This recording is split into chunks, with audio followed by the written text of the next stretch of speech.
Everyone, please let me know if the audio video is clear or not. There were many issues we are facing in Delhi nowadays, especially for this 15 August. Please let me know if everything is fine. From my side, it's good. Please let me know.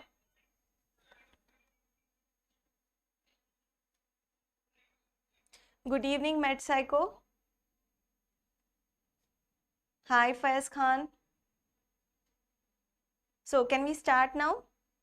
We'll try to finish both the topics in one go. What you have to write in prof, and I'll give you an idea, but definitely I'm going to give you the cracks, but then you have to make the stories related to it depending on for how much marks they have asked. Okay, so I'm going to give you the crux, right? Audible. All right. Thank you for all the hearts, guys. Yeah, going through a lot of tough days these days. Hi, Deepak. Zindabad. Okay, fine. Good afternoon.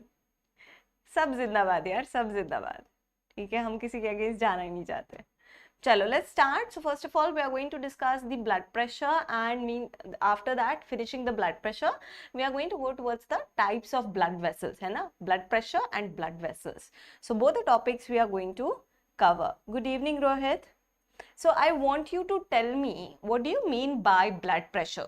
Don't give me the layman terminology. Please give me a medico terminology. Okay. So मैं पूछती हूँ ना, I hope the Hindi is fine in between. Dr. Rampage, a very good name. Good evening. Shubham पंडित, जय हिंद. उस जय हिंद के चक्कर में मैंने जो चक्कर काटे हैं आज. Shubham, you won't believe, since like last 1.5 hours I'm driving and I have to change my destination in spite of that. But Jai Hind. Right. So give me the definition of blood pressure, because whatever I always tell you, start with the definition. Right? Definitely. If they have directly asked you the explain type of blood vessel for 2 marks, of definition per se, we are going to give an overview. It asked for less marks, okay, like a short note or differentiate between. But wherever possible, give the definition, start the question or answering the question with the definition. So I want the definition, you guys. Definitely Zindabad, we cannot just talk in Hindi because there are people coming across throughout the India, and whatever instruction I'm getting, I'm not going to overrule that, but in between, yes, definitely I can manage that. Pressure circulating the blood against the wall of the vessel. Very good. Kind of it is correct. I'm going to give you whatever is written in the Bernoullis levy, right? So which is the again book. So definition is the pressure or the force, rather than writing pressure because pressure is already there in the name itself. So I'm the force applied or exerted, force applied or exerted by the column of blood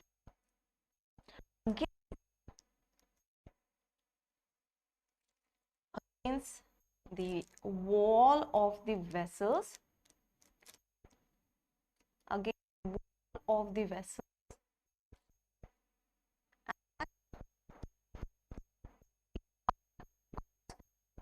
force that, and I told you introduction, blood emotion का घर नहीं, आशियाना नहीं, comes through the mind, हमारा live not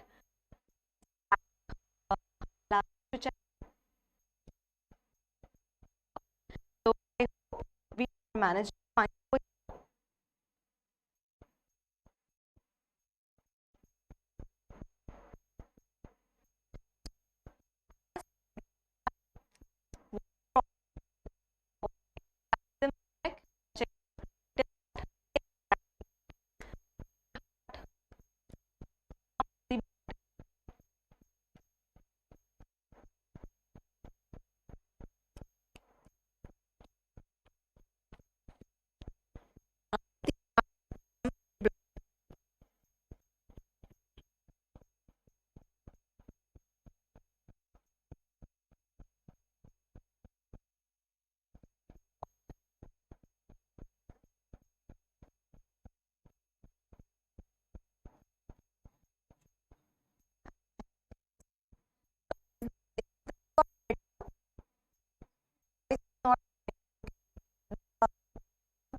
Hello, now the voice is clear. I hope voice is coming.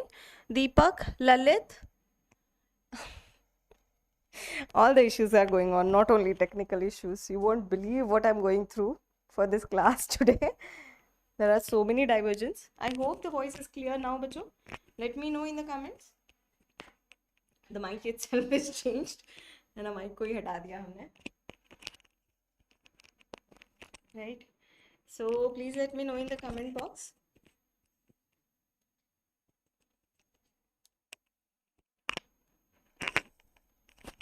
Okay, thank you, Lalit. Thank you, Shubham.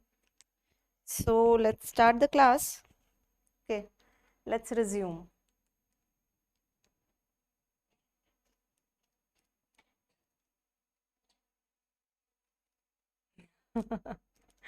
Chalo. My heart is pumping blood with very high force, है ना? The heart pumps the blood. Okay, so we need a motor. You have to mention this force is generated by the heart, so you cannot forget the heart. Okay, so the blood pressure is generated from the heart, so you cannot forget the origin while you are defining it. Okay, everything is fine. आप सबकी दुआ है ना? चलो जी आगे बढ़ते हैं. So this is the definition. So in some books I have seen that the force exerted, or simply they have written as the pressure exerted by the column of the blood on the lateral walls of the blood vessels. But understand, if the vessel is moving, right, this discussion has been going on in the faculties. Some faculties do not agree on the lateral wall. The wall can be in the upside, downside, right, anywhere diagonally. So lateral, avoid that word. If you are, in the flow, if you said that, it's okay, but avoid the word lateral, because I saw the examples that the examiners are cutting the marks on this. I agree that they should have given the marks, but we cannot change the mentality of people, right? So what is true in their mind, we have to understand that before writing the answer, isn't it? So the force applied by the column of blood against the wall of the vessel as the heart pumps the blood towards it, right? Towards the body or towards the blood vessels, right? So that is the blood pressure. Now you guys will tell me how you will measure the blood pressure. Usually how you measure the blood pressure. What is that procedure is called as? There are many things possible in this. So if I ask you, write a short note on measurement of blood pressure, and I gave you this question only for 2 marks. You don't have much of the time. In 1 minute you have to write this question. The invigilators are coming to grab your paper. Still you can get 1 to 1.5 marks. How? You are just going to make one chart, and with that one chart you are going to win the heart of the BP machine. Shubham, I expected better answer from you, bache. BP machine, you are not even writing the name of it. Please write the name of it at least. There are methods, bache. What are the methods to measure the blood pressure? I think there is some lag in my video over here and what I'm talking. So I'm just going to go forward. What it is called as? Don't tell me as BP machine, bacho. You are medicos, right? So I expect better answer from you guys. What it is called as, bacho? What this BP app is called as? It's just the BP app. Yes, guys. What it is called as? Oh, dikkat kar raha hai. Huh. So this is known as direct and indirect method. ये लिखना बंद कर दिया इसने. So let's start with the methods with which you can measure the blood pressure. First of all, we will come on to the apparatus. First of all, understand we have to go with the direct and indirect method. Direct and indirect method. What do you mean by direct method? Directly you are measuring from within the blood vessel. That means the column of blood is applying the force, right? And you want to measure it directly. So you have to go and make a contact with the blood which is exerting the pressure, and you're going to attach a sensor which we call it as transducer. So over here we are going to attach pressure transducer, since we want to convert that pressure in energy into electrical energy so that we can get a graphical presentation, isn't it?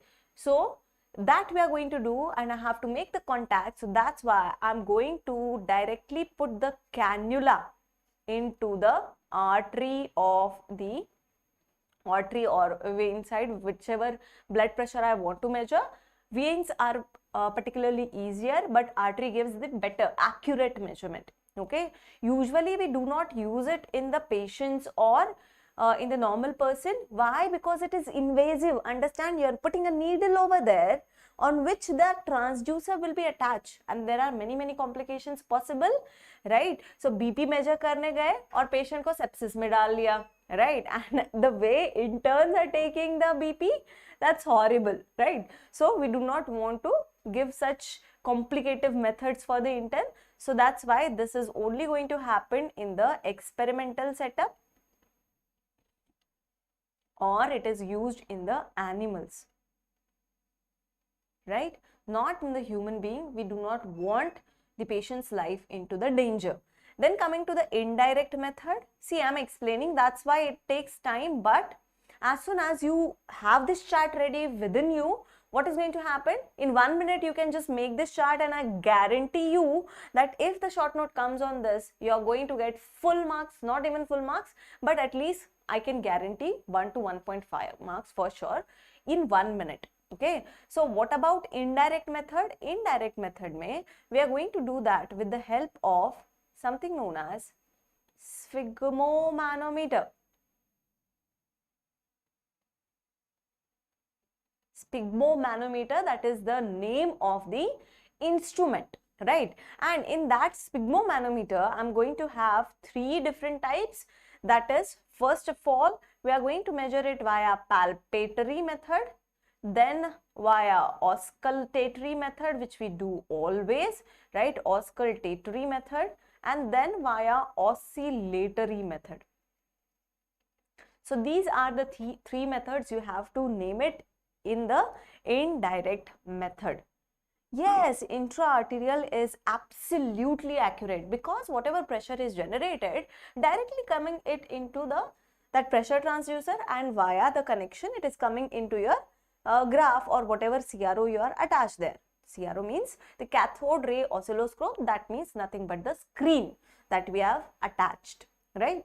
But we don't have that setup in the OPD, and that is much more dangerous, but it is most accurate. So direct method is most accurate. I'm avoiding to write many things in this chart because this chart is, you know, for the purpose to remember, and we are going to go in the detail of it. Okay, med psycho, don't worry about it. Pigmomanometer. Mano means pressure that we are measuring over here, right? So let's move on further.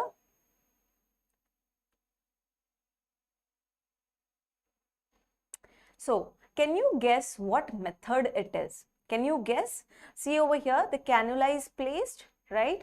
In the via the catheter, we have connected it to the membrane from which we are going to give a lot of pressure so that the blood won't come from there, right? And then there will be amplifier which is attached to a recorder. Either the recorder like this, which is going to give a wave-like representation, or the CRO, that means the cathode ray oscilloscope, that means the computer, basically the computer screen onto which we are going to get the readings directly. Both can be done depending on what thing we are attaching to it. Okay, so can you guess? Yes, you're absolutely correct, med psycho. This is none other than the direct method, right? So just picture it in your mind that we are directly attaching it. This is going to happen under a large precautionary measures, right? Because this is an invasive procedure, right? Which we do not do it. But this is, please make a note of it, it is most accurate. It is the most accurate method, available, usually done in the animals for the experiment or experimental setup and not routinely done, है ना, not done routinely. It's not a routine setup, please understand that, right? Because it is invasive and dangerous for the patient and as well as difficult for the interns, right? हमें वैसे when नहीं मिल रही है ना, हम artery में डालने लग गए तो हो गया पेशेंट का, है ना. So that's why we do not do this process, right? Then what we do is the indirect method with the help of Pigmomanometer. Now, there are many things shown in this diagram. Don't get scared. We are going to go step by step. Okay. First of all, what it is shown over here is the original method, or the, you can say, the ritual that we have followed, and the accurate method in the indirect method, right? So this instrument is Mercury Manometer. Mercury Manometer. So it is most accurate, and whenever we want to do the calibrations with that, so that also we are going to do most accurate, and that also we do with the help of this Pigmomanometer, that is Mercury Manometer, right? So with the help of Mercury Manometer, we are going to do that.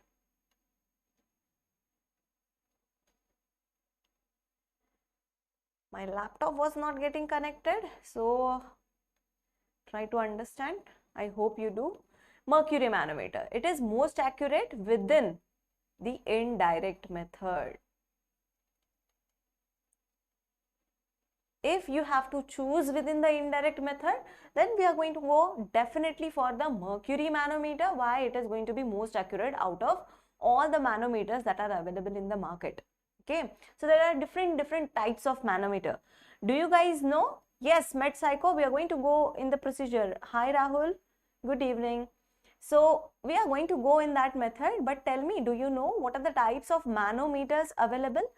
The types of Pigmomanometers which are available, first we have discussed, that is Mercury Manometer, right? mmHg, that Hg denotes the mercury ka pressure, right? Then we do have aneroid manometer. Aneroid manometer. Aneroid manometer, right? Then what else we have, just let me know.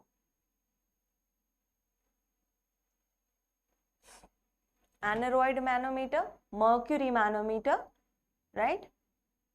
Yes, I'll speed it up because I need to time to grab these systems also, right? I'm just asking whether all going is fine or not. Mercury manometer, aneroid manometers, and there are digital manometers also, right? I'll just speed it up. Now what things we are going to do? First of all, most accurate is Mercury manometer. What we are going to do is, we are going to see the mercury column. With this, we do have different parts. What are the parts? As you guys told me, this is the BP cuff, but that is not the answer that you are going to give in the Viva. This is something known as Riva-Rocci cuff. This pronunciation is correct because जैसे Gucci होता है ना, वैसे ही Rocci है because he was the scientist and the name comes from there. So Riva-Rocci cuff is going to be there. Remember, this whole thing is not the cuff. Inside it, we are going to have a rubber tubing. Okay. So inside this cloth material which is attached, that is known as cuff, which is the rubber tubing which is going to attach on this.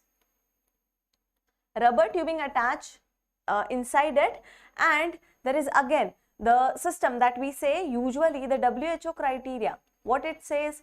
The WHO criteria says that there should be the length of the cuff should be at least 2/3, right, of the arm circumference, or 80% of it, and the width should be 40% of the arm circumference. So easily you can measure the arm circumference, and ideally you should be having the length of the Riva-Rocci cuff, which is the inner tubing. The cloth that I'm not talking about, on which the cloth can be as long as you want it to be, but understand there is a particular thing, there is a guideline about that Riva Rocky cuff, that is length should be 80% of the arm circumference, ideal, and width should be 40% of it, right? So this is going to be the length, right, and this is going to be the width. Okay, so that's why we call it as 23 centimeters. The length and the width should be 12.5 centimeter. That is the guideline for normal adult healthy being. Usually this is a standard cuff which you are going to get in the market also. Okay, in the aneroid manometer, you can see over here that there is graded. There will be numbers also written, but there will be gradings, right? This is the scale on which you are going to have the numbers. So what you are going to do, there will be this pressure tubing which is attached, right? And this valve is also, this rubber tubing is also connected to something known as air pump. So you must have seen the air pump also, right? So what we are going to do is, we are going to close the valve over here. So there is a valve screw which is going to be present. That screw we are going to tighten up so that no amount of air should leak out, right? And we are going to press that bulb. What is going to happen? The pressure will be raised. As soon as the pressure will be raised, suppose this is the 0 scale, right? mmHg scale. And as soon as I am building up the pressure, the mercury column inside the mercury manometer will start to rise. Okay, till what point I need to increase the pressure is that, for that I am going to press my 3 fingers on the radial artery, or where we take the pulse usually. As soon as I cannot feel the pulse, as soon as the pulse are going to disappear, I am going to raise the pressure there. I am not going to stop there. I am going to go at least 20 to 30 mmHg above that. Okay, there is something known as auscultatory gap, that you guys will tell me what is auscultatory gap. We do not want to miss the patient of hypertension, and that's why we have to measure it or we have to raise the pressure 20 mmHg above that, where we have disappearance of the pulse, right? So I'm going to raise over there. The pulse has been disappear. I increase the speed, this manometer ka pressure even 20 to 30 mmHg more. Then what I'll do? I'll start to release this valve slowly and steadily. What is the speed? That is your question. The speed of release of air should be 2 to 3 mmHg, or in some books it is written as 2 to 4 mmHg, because in the manometer you can see it, but in the aneroid manometer you cannot check it, because every scale is, or every gradation is for 2 mmHg. So 2 to 4 mmHg per second, that should be the speed of releasing the air. And I'm going to start releasing the air, plus what I'm going to do is, depending on whether I'm taking it via the palpatory method or auscultatory method, I'm going to first of all take it palpatory, which is mandatory, which is standard protocol. So suppose I'm taking it palpatory, then I'm going to feel the pulse simultaneously as I am releasing the pressure. The first thing, at first sight, let's say over here, let's say 110 mmHg, at this scale, I got the pulse back. That, where the highest pressure at which I'm going to get my pulse back, or patient's pulse back, that is going to be called as the systolic blood pressure. The maximum pressure where I felt the pulse for the first time, right? Then I start to release it. If I'm taking in the palpatory, I won't be able to notice the diastolic blood pressure because the pulse will be coming simultaneously. But if I'm applying the stethoscope at the first time where I felt the pulse, nearby at this scale, I'm going to hear sound. First of all, I'm going to occlude the artery via building up the pressure, right? And I'm going to release the pressure. That means the vessels are starting to getting released and relieving that compression. That means the blood flow is starting now. That is going to create the turbulence, and because of that, we are going to hear something known as Korotkov sound. Okay, you're going to tell me which law this is. Tell me the law. Hypertension ki definition. Bache aayenge Lalit, don't worry about it. Yes, it is becoming, not only that, pre-hypertensive is 120 and 80 is pre-hypertensive, which were considered normal before. Okay, we'll come on that. Just let me explain this normal procedure, right? So Korotkov sound. So this is the Korotkov sound. I hope you understood what is going on majorly, okay? And if I'm applying the stethoscope over here medially to the rubber tubings, right? The rubber tubing should be coming in the arm medially, right? On the brachial artery, because that signifies the central part of the Riva Rocci cuff, right? I'm going to place the chest piece medially. I'm going to hear it, right? As soon as the turbulence start, somewhere here I'm going to hear the sound for the first time. That I'm going to call it as the SBP. Then there are different phases of sound. We'll learn that. At some point of time, the flow becomes laminar. As soon as the flow becomes laminar, there is no traffic jam in between. The vessel came to the normal size. Then there will be no traffic jam of the blood. That means the flow become silent now. I stopped hearing the sound, and that where the silence appear for the first time, that I'm going to take it as diastolic blood pressure. Diastolic blood pressure. This is the overview of this BP measurement, right? So let's move on to the further steps, right? So Pigmomanometer, we saw the pic, right? From the pic we understood everything. Now understand, Pigmomanometer is the device, but we do a procedure. Whenever you are going to do any procedure, that is called as metry. Okay, the whole procedure to measure the BP is known as Pigmomanometry, right? From the pic we learn the parts of it. I'll upload the pic later on, right? So that are the parts, and we learn how to do it. What is the principle behind it? Principle behind it is that we are going to build up the pressure. As soon as the pressure is building up into the artery, they are going to get occluded. The artery is going to get occluded. The flow stops, right? The flow is going to stop. And as soon as we start to release the pressure,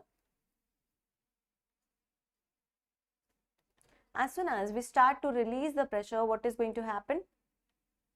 Yes, please. The turbulence will start. Turbulent flow. जैसे करते हैं ना traffic jam, है ना? जैसे which is happening on the roads of Delhi at some point, right? Why? Because of the 15 August, they have blocked many roads, they have done many diversions, people do not know about it, and that's why there is a whole ruckus. So same thing is going to happen in the blood vessel also. Turbulent flow will start, right? As soon as they are going to open up the road, everybody wants to go first, right? So the blood cells also, same like human beings, they also want to go first.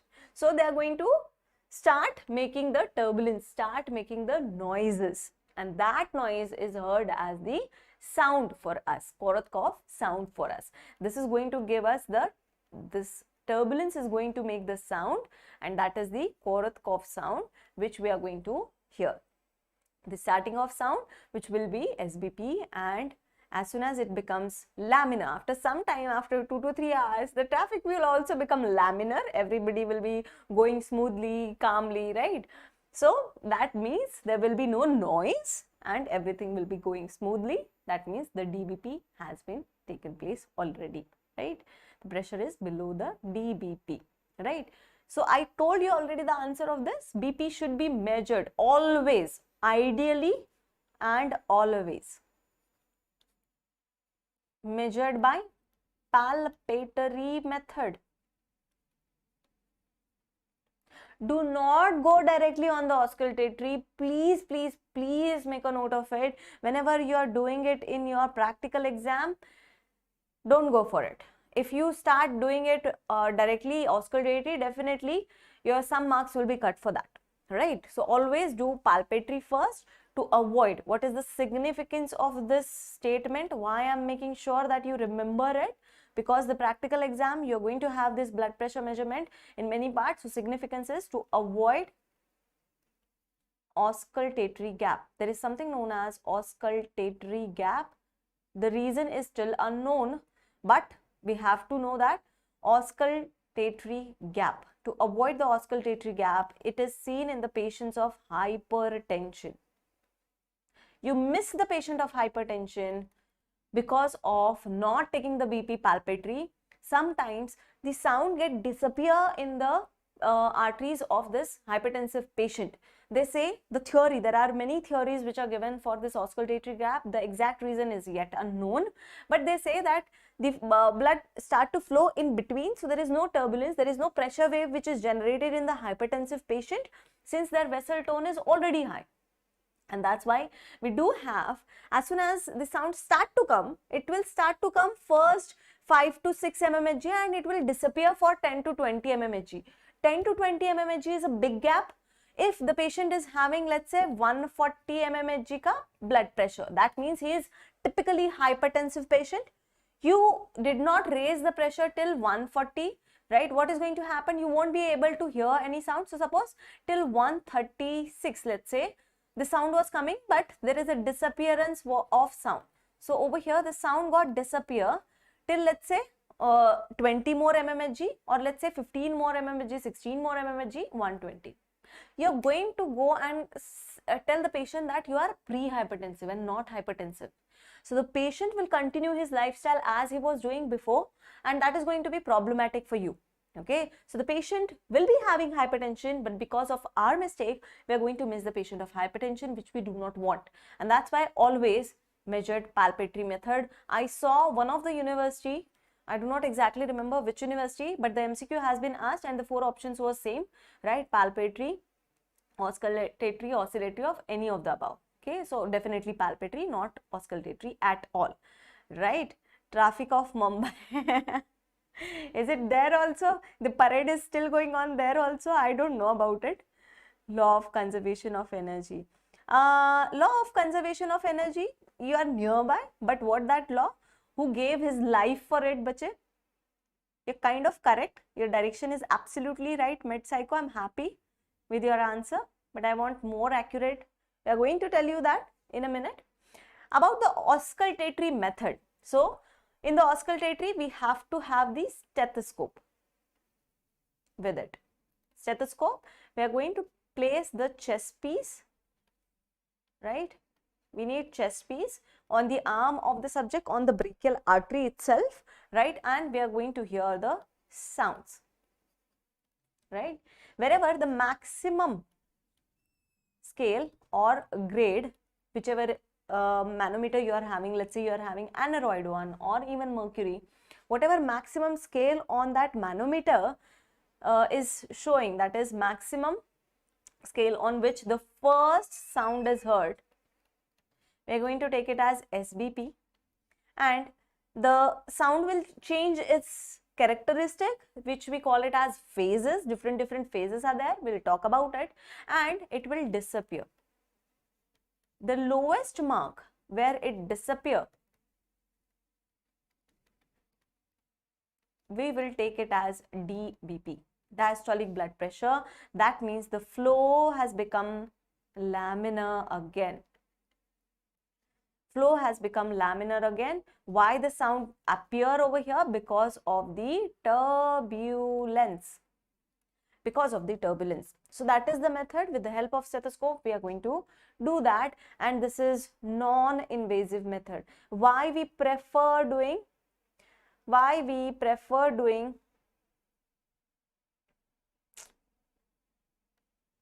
Okay, it is non-invasive method.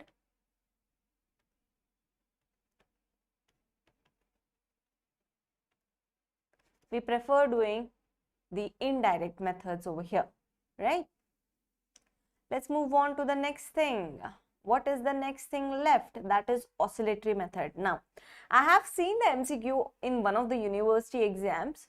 I didn't know it was the sent up, not per se the university prof, but I have seen that MCQ that whichever aneroid or even the digital manometer that you use, digital or aneroid,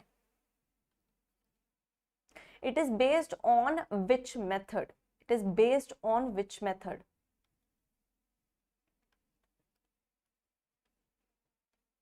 It is based on which method? It is based on oscillatory method. How you are going to do the oscillatory method? Suppose I am having mercury manometer. I'll just draw the manometer over here. Suppose this is that dabba. right, in which we are going to have a mercury column attached to it, right? So suppose there are many knobs present, right? And this is I'm teaching from the vacuum, so I have to manage. So suppose this is the mercury manometer, and over here I'm looking at that mercury column ka upper border. It start to oscillate. It was going smoothly and suddenly it start to oscillate. Where it start to oscillate, it will show the oscillation. Even if you have the aneroid or manometer, what is going to happen in the digital, it is going to give the readings directly, so we cannot do that, but it is based on the oscillatory method itself. Why? Because there is a pressure transducer to which the sensitive needle is attached, which keeps on moving. Where it start to move, the digital will show up that this is the SBP, and where the needle stop doing the oscillation, it will count as the DBP, right? So there will be arms like this, right? So suppose this is the pressure measuring arm, right, which is going to move like this. Now that arm will also showing the oscillation. Oscillation means slight movement you are going to see like this, okay? So as soon as you start to decrease the pressure, it will moving smoothly first of all, and then suddenly it will start making the oscillation. As soon as it start to make the oscillation, the maximum point again where it start to make the oscillation, that is SBP. Why? Because we are placing it onto the arm of the patient, right? And that's why whatever pulse wave are coming from the patient's arm, that is creating or generating those oscillation. And as soon as you come to the DBP, you can see those oscillations are becoming lesser and lesser, and then they will disappear. At the point they will disappear, that is going to measure the DBP. Okay, same maximum point, minimum point, where it start to appear and where it disappear, that is SBP and DBP respectively. Okay, the only method which is accurate over here is auscultatory and oscillatory. Why not palpatory? Palpatory, we have one disadvantage in that. In palpatory method, please make a note on the palpatory side. Why we prefer doing auscultatory after palpatory? We have to, because palpatory will not give diastolic blood pressure. Palpation will start to appear and they will remain appearing. Why? Because there is a pressure wave which is coming, right? That is not the oscillation. We are measuring it by the feeling. Throughout you are going to feel the pulse. Even at the resting pressure, you are not even occluding the vessel. So please remember, we cannot get the DBP in the case of palpatory, which can be given in the case of oscillatory and auscultatory, right? With that, let's move on further. So that disadvantage of palpatory you have to make sure of. Now, there is very easy way to remember. There are how many phases, bacho? 15 August में से 1 उड़ा दो, right?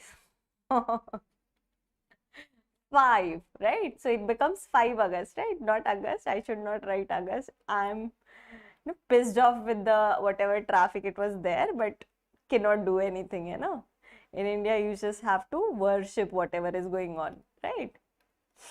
Right. So 5 phases are there. So what are the 5 phases? That is phase 1, phase 2, phase 3, law of equation continuity. We'll come on to that. Yes, MedPsycho, you're correct. It is 5 phases, phase 4 and phase 5. Now, simple way to remember, I'm just going to give you a mnemonic for it. That is, first of all, there will be, whenever you go someone's house, you knock the door, right? So first of all, you are very sophisticated, right? You knock the door. So that means you are going to hear the tapping sound, right? Tapping, knocking sound, right? Then what is going to happen? Murmurish sound. You do not open the door from outside. The people start to talk. Kahan gaya, kya hai, kaisa hai, right? It's a murmur. So you are going to hear some murmurish sound. Then what happens? Still nobody is opening the door, but you can hear something is going on inside. So you start banging the door, hai na? Especially if it is your friend's door, right? Not your owner's or HOD's door, right? So we don't want to be 3 idiots, right? So third में क्या होता है? There is a clear banging. clear, louder, banging sound. Right? Clear, louder and banging sound. Then the sound before muffled. As soon as you hear the gunshot from inside, it will be muffled like Home Alone. I love the movie Home Alone. You can watch that also. You should be smart, right? So muffled, and then there will be silence. Now understand, ideally they say that the starting of first phase is taken as, the starting of first phase is taken as SBP, and the end of fifth should be taken as DBP, but we cannot hear the silence. That's why it is called as silence. And because of this reason, the end of fourth phase is taken as diastolic blood pressure. That means the beginning of fifth sound, right? Or beginning of fifth phase of the sound, right? So this is the phases. These are the phases. There are many phases given in your books. If you want to remember, this will be easiest, right? You have to first of all just alternatively use the word M, right? First of all, you knock the door, that means tapping, then murmur, then clear banging sound, right? Then you bang on the door, right? And then again M comes, that is muffling, and then comes the silence. Okay, so you can imagine that you went on someone's door and you're knocking it, nobody's opening, but some murmurish sound is heard from inside. You know that inside the house there is someone but not opening the door, especially your friend. Then you start to bang it, right? And then it becomes muffled and silence will be heard. If their parents come and open the door, that is going to be dangerous, right? Message comes on your WhatsApp कि parents है अभी जाओ यहाँ से cut लो, ठीक है? And the bed psycho, you were correct that this is the Bernoullis Principle on which we are acting. What the Bernoullis Principle says, that first of all, the energy, if you want to measure the total energy, that are two types of major energy, potential energy, kinetic energy. Potential stable चीजों में, kinetic movement that is going to create, or for the movement whatever energy is used. Now via occluding the blood, we stop the flow.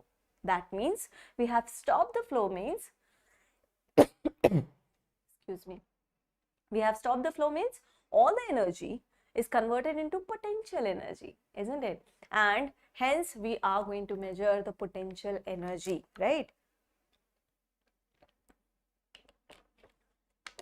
So in the Viva, they are going to ask you very simple question that on which principle this is based. The measurement of BP.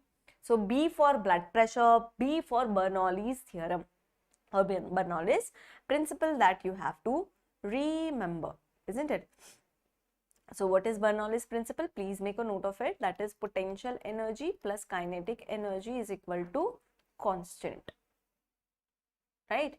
So if you make the kinetic energy 0 via occluding, by the occlusion of a vessel or arteries, what is going to happen? All the energy is going to get converted. You stop the flow, so all the energy will be converted into potential energy, right? And we are going to measure this potential energy. We are going to measure the potential energy over here. So this is the Bernoullis principle. Please make a note of it. Via the Riva-Ricci cuff, we have occluded the vessel via building up the pressure, and we have converted the flow into potential energy, the whole pressure into the potential energy, and we are measuring the potential energy. Please remember, these scientists have given their lives to give the betterment to the society, so you have to remember their names, right? Let's move on to the type of blood pressure. Can you tell me what are the type of blood pressure? Do you know? Yes, please. I want the answers from you guys.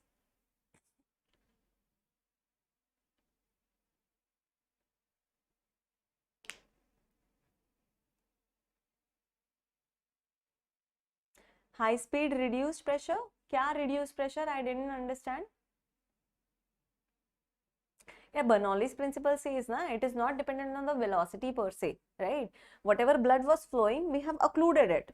Okay, so that means energy to constant rahegi. We have converted the kinetic energy into the potential energy. Okay, Med psycho, please change your name. You're giving the answers very rightly. Med psycho क्या होता है?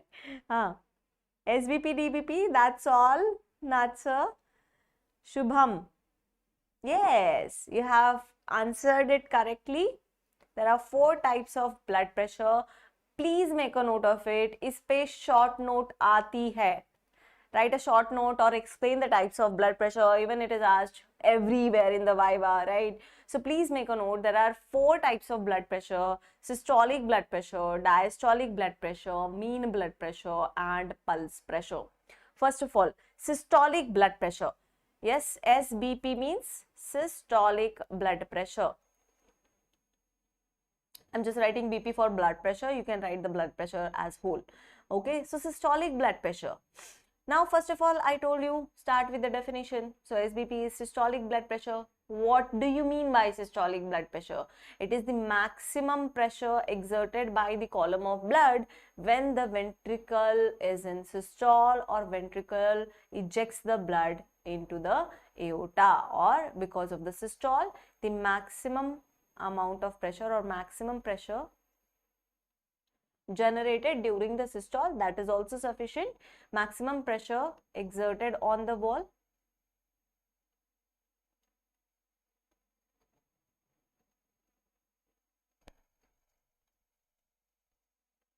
exerted on the vessel wall during the ventricular ejection. Ventricular ejection. During the ventricular ejection or during the systole, you can say that too, right? It depends on 2 things. Please remember, it depends on 2 things. Systolic blood pressure, first thing, it is dependent on the contractility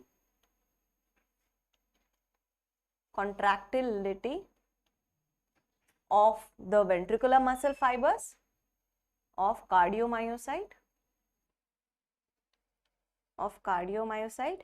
Yes, during the contraction of heart, med psycho, you are absolutely correct. And second, the compliance of the vessel wall.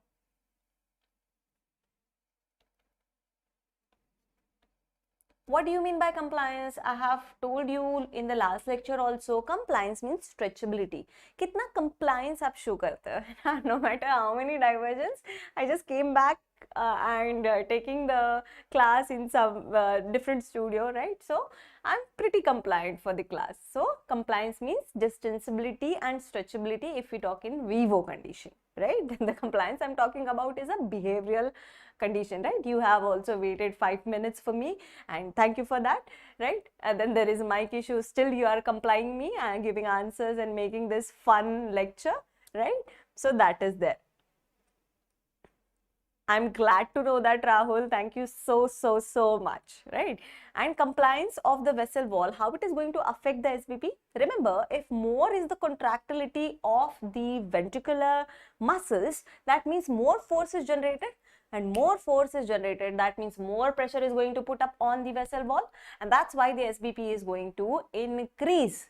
But if the compliance is more, stretchability is more, it is going to accumulate more blood, or it is going to accommodate more blood for the time being, and that means the pressure exerted is going to dissipate as soon as it comes towards the brachial artery, which happens in the normal healthy person, right?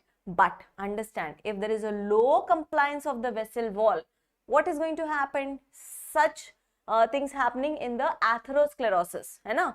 बहुत सारा घी खा रहे हैं, रोज रोज बैठ के burger, pizza, सब कचरा खा रहे हैं, है ना? कचरा is junk, so we don't have to eat junk. So first of all, कचरे को साइड में डालो, right? Why? Because it causes atherosclerosis, है ना? We have to live longer. क्यों? क्योंकि हम अच्छे लोग हैं, right? हमें जीना है और, है ना?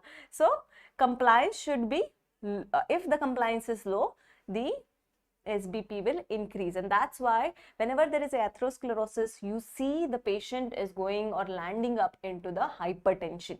So these two are the main factors. So you can write it as factors affecting also. Factors, major factors that are affecting, many factors which affect, but again the age is also, ultimately it is going to come on the compliance. as we age, what is going to happen? The contractility of the ventricular muscle, it lowers down, and the compliance also lowers down, right? Because of the less efficiency of elastin fiber. But ultimately everything will come down to these two major points. So you have to remember these 2 points are ultimately important. Coming to the normal blood pressure, let's discuss normal. What is the range of, yes, smoking also, that will also come down to the compliance. So agar bada lamba chauda question hai, so you can just write whole Ramayana Mahabharata there, but ultimately Ram and Ravan are the main characters in this. Ultimately everything will come down to this, hai na? Yeah, Sita ka Aparan. Anyways, chalo. So what is the normal value of SBPS? Guys, I am waiting for your answer. What is the normal value below which you are going to call it as hypotension and above which you are going to call it as hypertension? Usually it is taken as 100 to 119. 100 to 119. In some books it is written as 80 to 119 also. Okay, so you have to go there and check back. Yes, 120 is taken nowadays. 120 is taken as pre-hypertensive.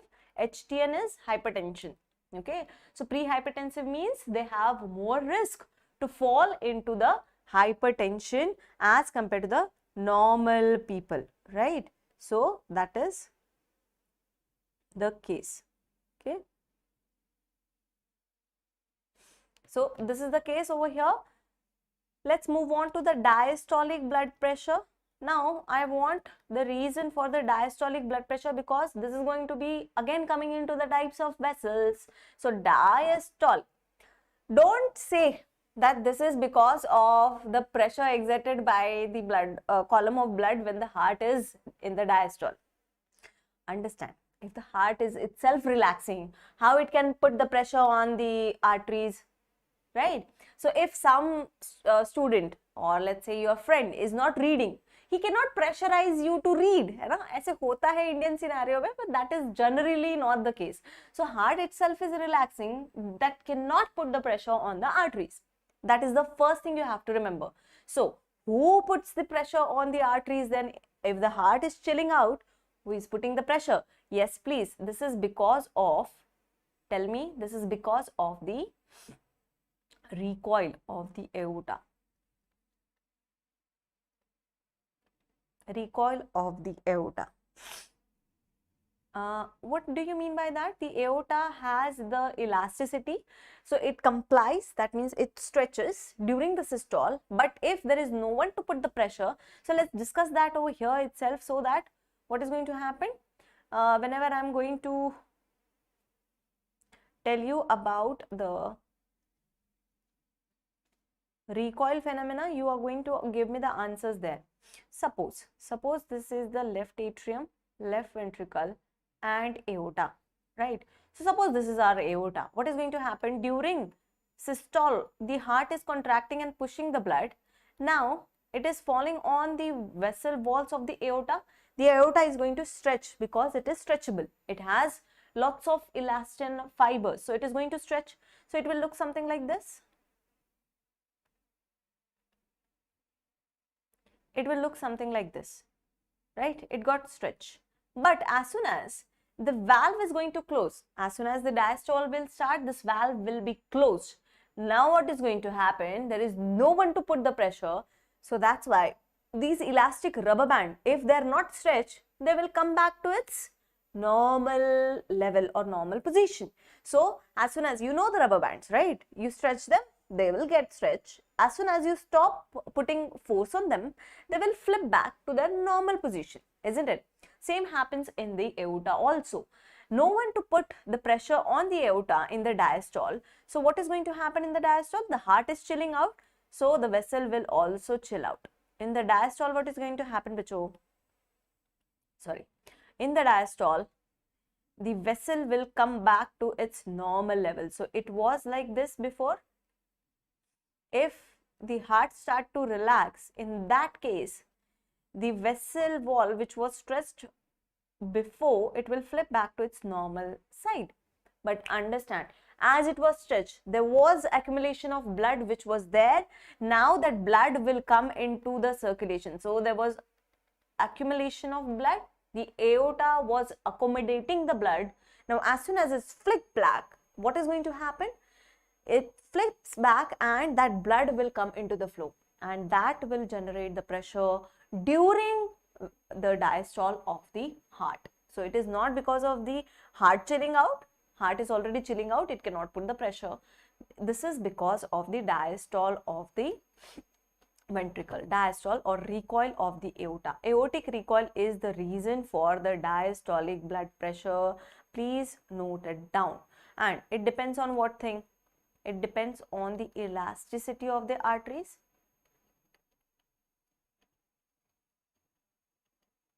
It depends on the elasticities of the arteries and also competencies of the valves.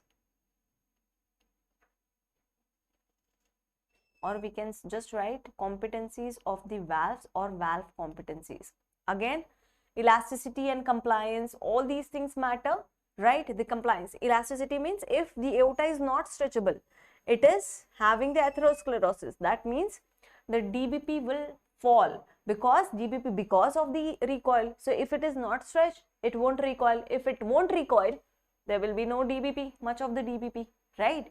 And that pressure between two, this is known as, okay, I'll do that, Rahul, don't worry.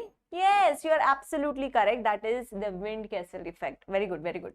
We are going to go towards that, right? We'll discuss that there. What is the normal value? 60 to 80 is the normal value. As soon as it crosses 80 to 89, we call it as pre-hypertensive. And as soon as, I hope you can see that too, as soon as it crosses what thing? The 90. Even the 90 is taken as hypertension. Okay, so that is the general scenario. Let's move on. Pulse pressure. What is the pulse pressure, bacho? The difference between SBP and DBP, right? SBP is more and minus DBP is going to be pulse pressure. So if let's say 120 by 80, which is taken as the ideal beforehand, so the pulse pressure is going to be 40. Okay, so around 35 to 40 is taken as the normal pulse pressure, right? During the exercise, what is going to happen, especially if I'm talking about the let's say isotonic exercise, right? In the moderate isotonic exercise, the diastolic blood pressure falls because there is a lot of stretching which is available and the local metabolites are going to act on the vessel. I hope you have the general scenario of the vessel, metabolites, local metabolite theory and what I'm talking about. Otherwise, everything will go like this, right? Just a flag फड़कता है वैसे ही फड़केगा सब. So, first of all, SBP, isotonic means you are moving, running, jogging, all these types are isotonic exercises. In that, in the moderate type of exercise, the SBP will rise because you have to provide more blood and the sympathetic system is activated. So the major reason is sympathetic system. Sympathetic system is activated, it will give more blood to your skeletal muscle, whichever skeletal muscles you are moving. So SBP will rise, but there is a theory which is known as local metabolite theory.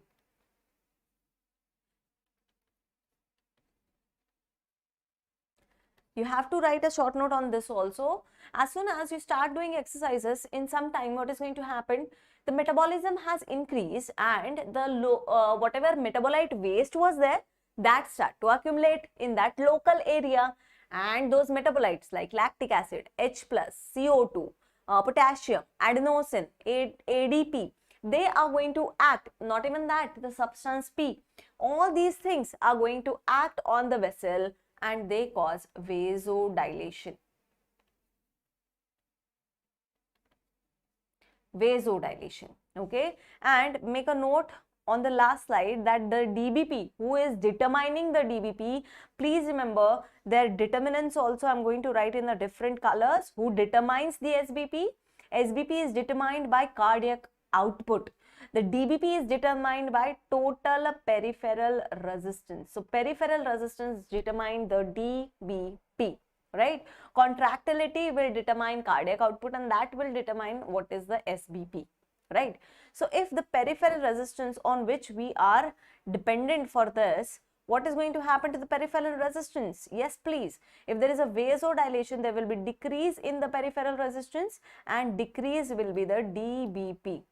Now, if the increase dBp and increase SBP and decrease dBp is there, what will be the resultant pulse pressure? The difference between these two is going to increase, and that's why in the exercise, please remember the pulse pressure is going to increase, especially in the case of the isotonic exercise. In the isometric, it won't change much because the diastolic blood pressure will also rise. The vasodilation cannot occur there. Okay, that is a different whole scenario. The video is there on the channel.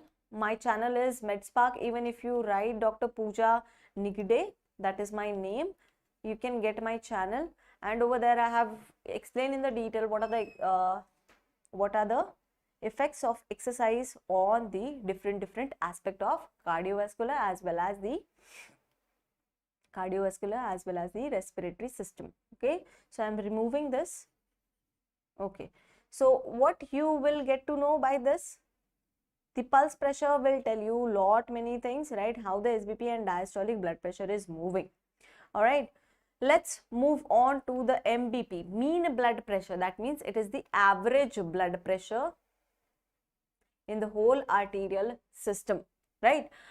Now, if I have to take an average, I can do SBP plus diastolic blood pressure upon 2. That's how we take the average. But this is not the scenario in the medicine, है ना?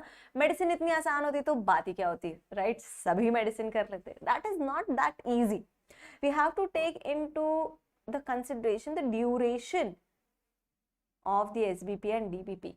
So SBP is only 1/3 time and DBP is affecting twice. Why? Because the diastole is twice the duration of systole, right? We have learned that 0.27 second, 0.53 second, systole and diastole respectively. So we know systole lasts for less time and diastole lasts for more time, especially in the case of resting condition. So that's why the formula of MAP is going to be 1/3 SBP plus 2/3 DBP. We have to give more weightage to the diastole because the diastole is for the longer time, right? Or you can write it as the 1/3 PP plus diastolic blood pressure, right? Pulse pressure plus 1/3 diastolic blood pressure, sorry. Pulse pressure plus 1/3 diastolic blood pressure. Okay, so we have to write by this formula. Normally, the MAP is slightly lesser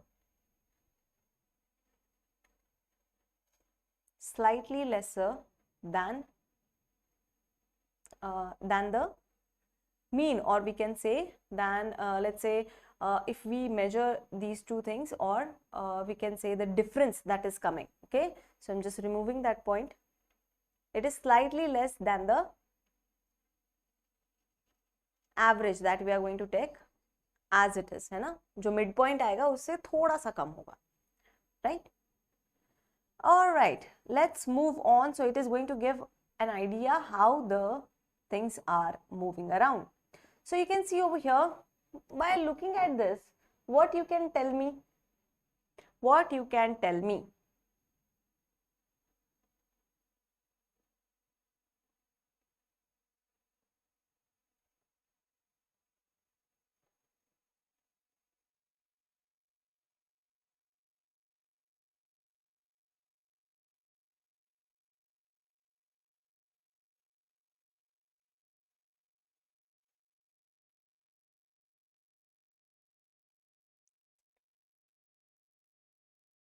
What you can tell me over here?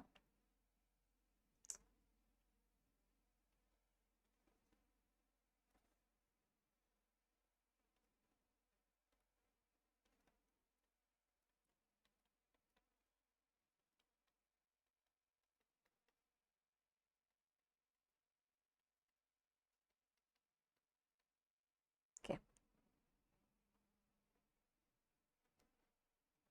बताओ जी, graph देखिए क्या पता चला. We'll come on to the baroreceptors. First of all, tell me this. First thing, see in the arteries, arteriole, capillaries and venule. That means the whole vessel system is given. And look over here, there is a systolic and diastolic blood pressure, which is moving in the 80, 120, 80, 120. What is the midpoint over here? Midpoint is going to be 100. So that I was telling you that usually if you take the mean of it, it is going to be around 93.7 or around 93 to 94. Mean arterial pressure or mean blood pressure comes near 93 or 94. So it is, if you take the midpoint of systolic and diastolic, it is going to be slightly lesser than the midpoint in between these two. Okay, that I was trying to tell you guys. Okay, now understand, as soon as you see what is happening, they are showing the mean blood pressure. Okay, so the mean blood pressure will be somewhere here. So you can see the mean blood pressure is falling, right? So mean blood pressure is falling as you are going towards the capillary and venule. My question to you is, where you can see the maximum fall? Where you can see the maximum fall? You can see the maximum fall at this point, that means near the arterioles. They do have a maximum amount of smooth muscles. They do have maximum amount of smooth muscles and they give maximum resistance to the blood flow, and that's why they're called as resistance vessel. Also, I'm going to put up this question whenever we are going to read about the types of blood vessels, so stay tuned, right?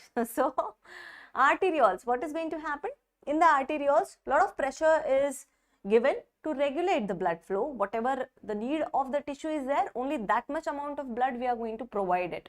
Okay, so it is going to offer a lot of resistance, the arterioles, and that's why we can see the maximum fall in the MAP. So this is asked as the MCQ question back in 2017 in the NEET PG. So please remember, the maximum fall in the MAP is in the arterioles, right? So that is what I wanted to show you. In the exam also, if the short note is there on the types of blood pressure, it will take 2 minutes, है ना? Just likho arteries, arterioles and whatever you remember, arterioles, capillaries, venules, and just show that it is constant throughout the arteries, aorta arteries. As soon as you come to the arteriole, just slow the or fall in the MAP. Okay, that's you have to show. Even you can show it with the line also, simple line. That will be sufficient. Coming to the compliance and blood pressure. In the compliance and blood pressure, two things I want you to remember. First thing is calcification of aorta, and the same things are going to be seen in the aortic regurgitation.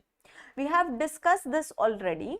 What is it? Calcification of the aorta. That means the aorta became calcified from within. What is going to happen there? Remember, whenever the aorta is going to get calcified, that means, will it be able to stretch more? No. So if it is not stretching more, what is going to happen? So the SBP won't be dissipated. So what is going to happen over here? The SBP will increase. Why? Because it won't be able to stretch. Because reduce. Let's write reduce stretching. So if there is no stretching, that means the pressure won't dissipate, and that is going to directly come to the arteries, whatever we are measuring the arteries or whatever arteries we are occluding, right? So there is no or very less stretching, so SBP will be increased. What is going to happen to the diastolic blood pressure? I told you diastole depends on the recoil. If it is not stretching, can it recoil back in that much amount of force? Can it generate the force? No. So what is going to happen to the diastolic blood pressure? It is not stretching much, so there will be obviously very less recoil. If the recoil is less, the diastolic blood pressure will fall, and as a resultant, what is going to happen? The pulse pressure will increase. That is the general rule, and that is the general case we see in the OPDs also, right? Their pulse pressure is going to be higher. There is a lot of difference in the systole and diastole. Systole you are able to hear at, let's say, 140, 130, but diastole it will continue till 50 and all, right? And that is the case scenario that is going to happen there. In the aortic regurgitation, first of all, what do you mean by regurgitation? Re means it is coming back, it is returning back, the blood is moving in the backward direction. There is an incompetent valve, sorry guys, incompetent valve, aortic valve, because we are talking about aortic regurgitation. Now even if flips back, the aorta comes back or recoils back, the blood should have gone forward, right? The systolic blood pressure is normal in this case, but understand, what about the near normal? What in the initial cases, later on this will also change because the volume is going to change. But in the initial cases, for the simplified purpose, SBP will be normal, but the blood is coming back into the ventricle. That's why the pressure is not getting towards the arteries, right? The blood column is not going towards the arteries in the diastole, it is coming back into the ventricles. So the blood pressure, what is going to happen to the diastolic blood pressure? It will be reduced. Why? Because there is no column of blood or very less column of blood which is exerting the pressure. And the blood pressure, we have defined it, the column of blood which is exerting a pressure against the wall of the vessels. So that's why the DBP, but the DBP will fall drastically, right? Sometimes you may feel that there is a missing pulses which are there, and diastolic, as soon as you release the pressure, the pulse become very feeble. You can see that even clinically also, right? So please remember, in both the cases, the pulse pressure, what is going to happen? The pulse pressure is again going to rise, okay? So they are going to give you the scenarios and they are going to ask you the MCQs also. Coming to the regulation of blood pressure, how the regulation of blood pressure occurs. Three things are there. So first understand, there are short-term regulation, intermediate term regulation and long-term regulation.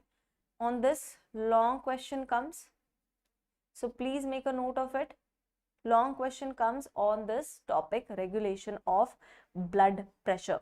Calcification, I'll tell you, Shubham. I'll just tell you what do you mean by calcification. See, this was the aorta, right? And lot of calcium or any, let's say, lipid, all these things are deposited over here. Now, so because of the deposition of this, what happens is that the elastin fiber, most of the elastin fiber, it is like inflamed tissue, right? So elastin fiber won't be able to work properly. So it is like a loose elastic or used up elastic, है ना? So what is happening? The elasticity, that means you are not able to stretch. Most of the elastin fibers are going to get converted into the fibroblasts later on. So they won't be able to stretch. That is the only difference we are having, that it is not like a steel pipes, right? I told you in the first class itself that what is heart or CVS system. The CVS system is like a motor and the pipelines, right? Motor is our heart. But what are the pipelines? Pipelines have different properties that we are going to learn. The aorta has the property to stretch, but because of the calcification, the elastin fibers are not able to work properly, or even they may have replaced with the fibroblast. Fibroblasts are like a wood. So what is going to happen? They won't be able to stretch. If there is no stretching, most of the blood flow, because of the stretching in the aorta as well as large arteries, it is going to get dissipated as it comes towards the brachial artery, and that's why we get a little less pressure as compared to the ejection pressure which is present in the aorta, okay? But that pressure is not dissipated, which is the normal phenomena. The blood should get accommodated in those large vessels, but it is not getting. So that more column of blood is going to come towards the smaller arteries and we are going to get the high SBP. I hope you understood. Shubham, I hope you understood that. Okay, so that is why the SBP is increased and there is no stretching, so there is no recoil. Obviously stretch नहीं करोगे तो recoil कहाँ से होगा, है ना, अंदर ही नहीं गया तो बाहर कहाँ से आएगा, right? So in that case what is going to happen? The diastolic blood pressure will fall because there is loss of elastin, there is no stretching, so no recoil, less or very less recoil, we can say, not totally lost.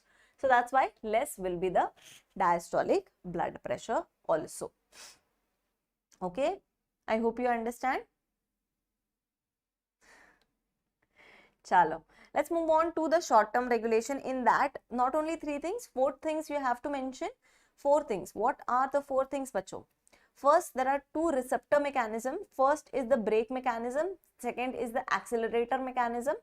Baroreceptor reflex, chemoreceptor reflex. Then coming to the third one, that is CNS ischemic response.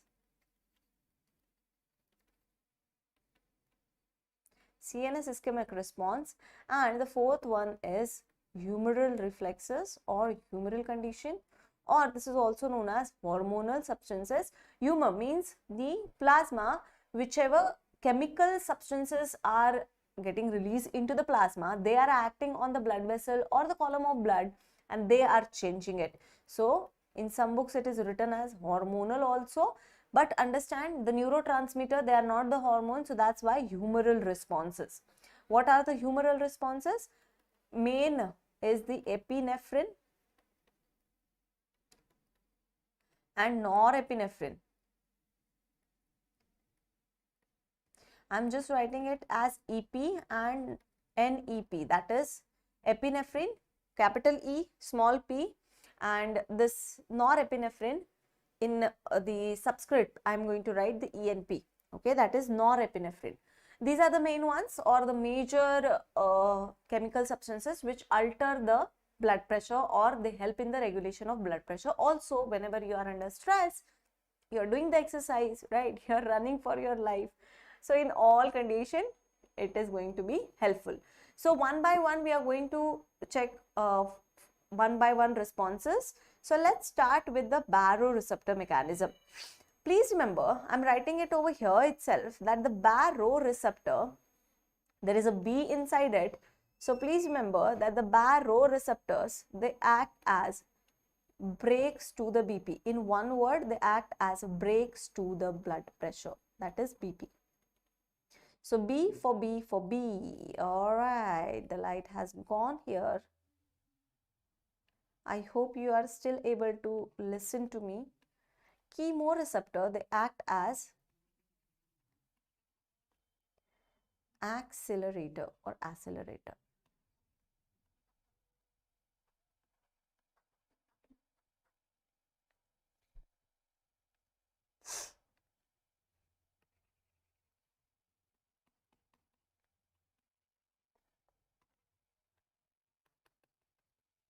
Nobody can tell you the more simplified mnemonic than this. It is the most simplified mnemonic I have for you, that is baroreceptor act as a BP. In simple terminology, what do you mean by that? If I stimulate, I'm not going to talk about inhibition, understand that. If I hit the brakes, what is going to happen? The speed will be lower down. Same over here. The BP, if I hit the brakes, what is going to happen? Definitely the BP, that means if I activate the baroreceptor, the BP will fall. I'm not talking about inhibition, I'm talking about the stimulation of baroreceptor. What about the chemoreceptor? If I stimulate the chemoreceptor, if you press the accelerator, what is going to happen? Definitely the car will move in the more velocity, more speed. That means the BP will shoot up too. Okay, so if you are having a low BP, you should apply brakes or accelerator to come back to the normal speed. Obviously chemoreceptors, that means you have to press the accelerator, right? You are going slow, you have to come back to normal speed, right? Suppose you are driving at 10-20 speed, the normal speed or allotted speed is 50 kilometers per hour. So in that normal allotted speed, since normal is different for different people, right? For my sister it can be 20 or 30, kilometers per hour, or for my brother it can be 100 too, right? So I'm talking about what is allotted by the government. So chemoreceptor, what they are going to do, if suppose my sister is driving the car, so what is going to happen, she is going very slow, so she need to put or hit more accelerator, right? And if my brother is going on a high speed and camera comes, he should hit the brake. That means whenever the BP is high, we have to apply the baroreceptor mechanism and make it back to the normal.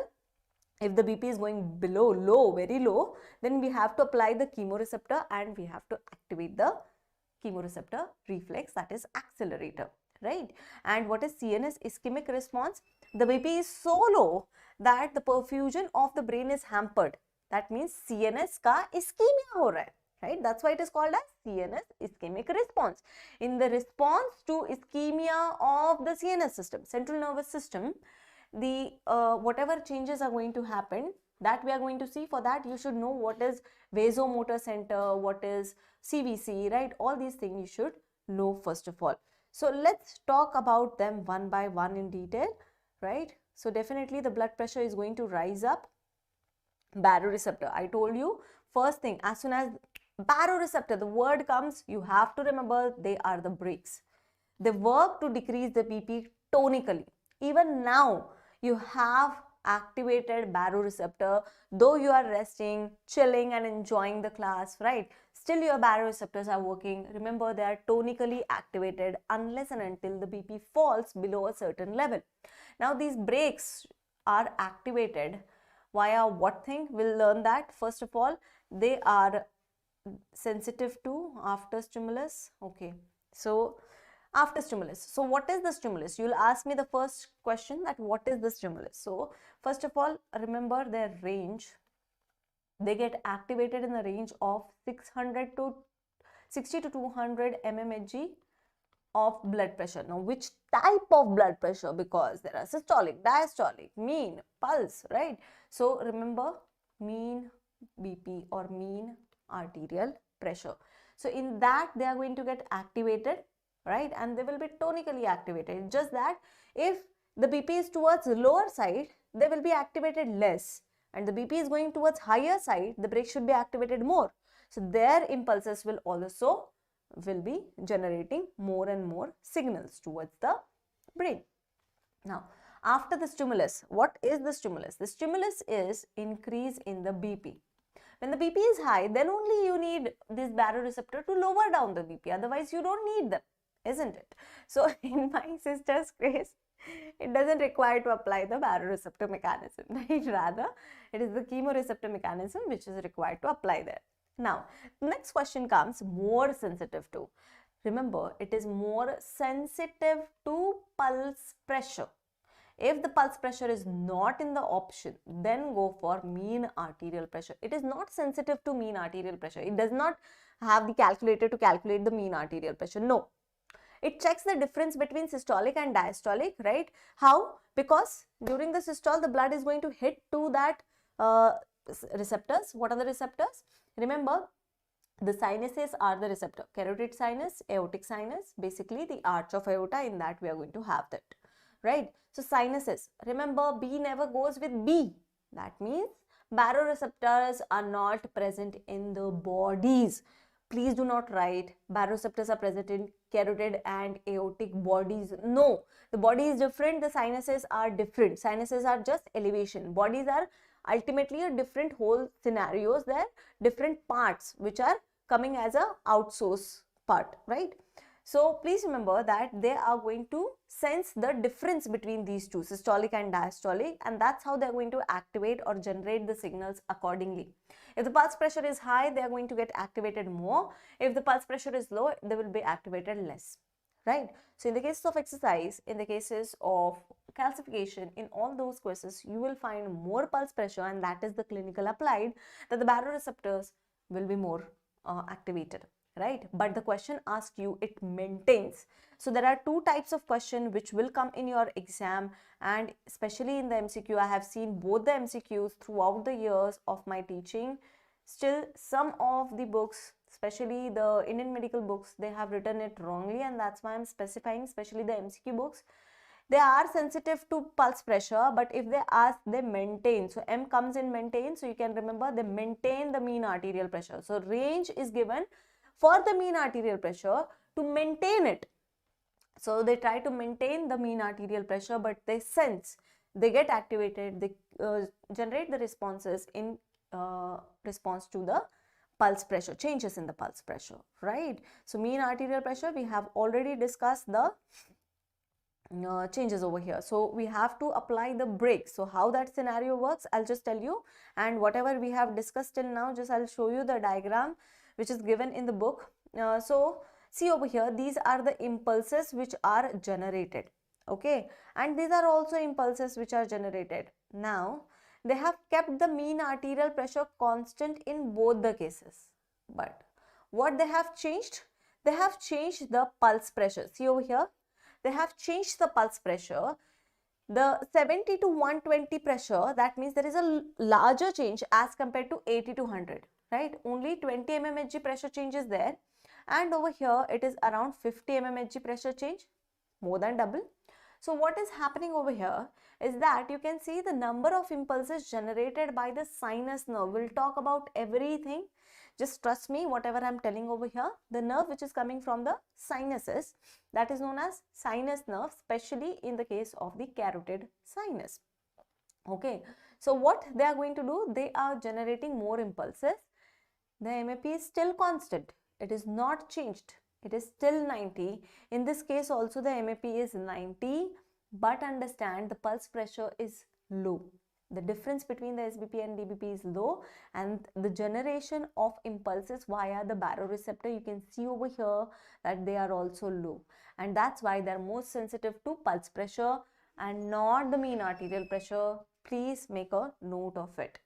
Okay, so this is the scenario in the case of the baroreceptor mechanisms, right, where they are present cyclically.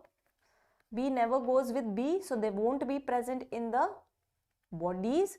So carotid sinus and arch of aorta or aortic sinus. You can write aortic sinus. Both the bodies and the sinus is present in the arch of aorta. Now remember, the respiratory center is present, or the CVS center is present in the medulla, both of these centers. So we have to carry the signals from the carotid sinus to the medulla. It's a large distance, right? Especially for the nerves. So we have to have the nerves which are going to carry the impulses, right, to transfer our signals. So from the carotid sinus, please remember the ninth nerve, that is glossopharyngeal nerve, will take origin from there and reach up to the CVS center, and from the aortic sinus, the 10th vagus nerve will take origin and go to the centers. What is the center? Mainly the nucleus tractus solitarius. Nucleus tractus solitarius. Both are going to go in the medulla, in the nucleus tractus solitarius. Carotid sinus say 9th nerve, which is also known as the nerve of hearing, and aortic sinus say 10th nerve, science nerve. CYAN, science nerve, right? So that is the another name. Once they go to the NTS, we'll see the processing, how they start processing it. So baroreceptors, there are two receptors from 9th and 10th nerve. Remember, this is the afferent nerve, right? These are the afferent nerve. There is efferent nerve, which is going to come from the nucleus ambiguous also. That will be also 10th nerve, vagus nerve, but that will be efferent vagus and not the afferent vagus. Afferent means आने वाली, efferent means जो जा रही है, exiting out, right? So that is the difference between afferent and efferent. So where they landed up? NTS में. Okay. So what is going to happen?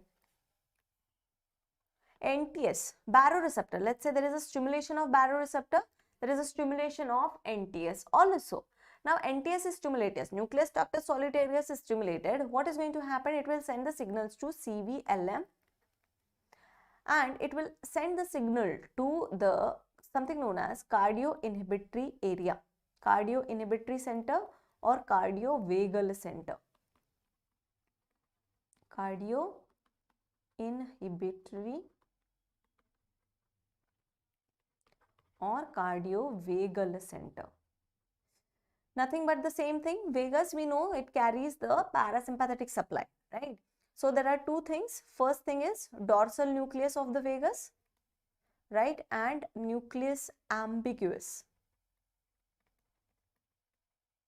Nucleus ambiguous, these are the two areas which combinedly known as the CIC or CVC.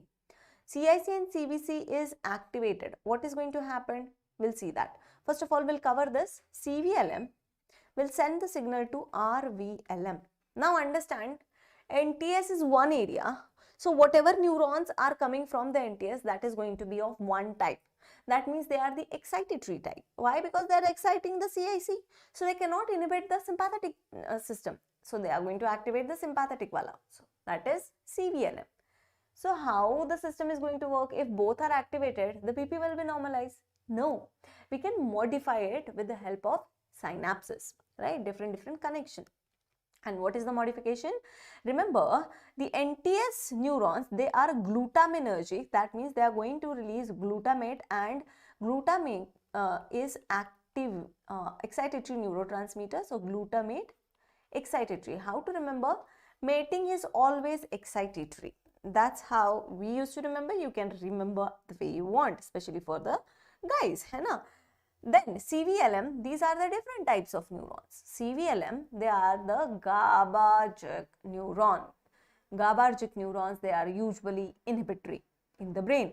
So they are going to inhibit the RVLM. These both are known as the sympathetic system activators. That is nothing but the vasomotor center. Motor क्या करता है बच्चों? Motor is going to activate. It will increase the speed, right? So vasomotor center, right? Vasomotor centers, they are the sympathetic fibers,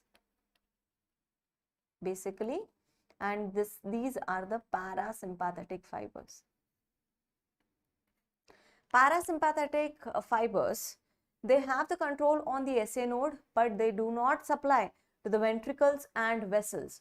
So directly they have no correlationship with the cardiac output. So majorly the heart rate will be regulated by this, and sympathetic will have the effect on heart rate also, and the stroke volume also. Stroke volume per beat, cardiac output per minute. We have discussed that in the last class. Okay. Yes. A under, E exiting out. Very good. So Chote Lal, okay. So if I have to make a scenario of it, so baroreceptors, they are going to send the signals to two places. What are the two places? VMC and CIC. Now see over here, VMC got inhibited ultimately.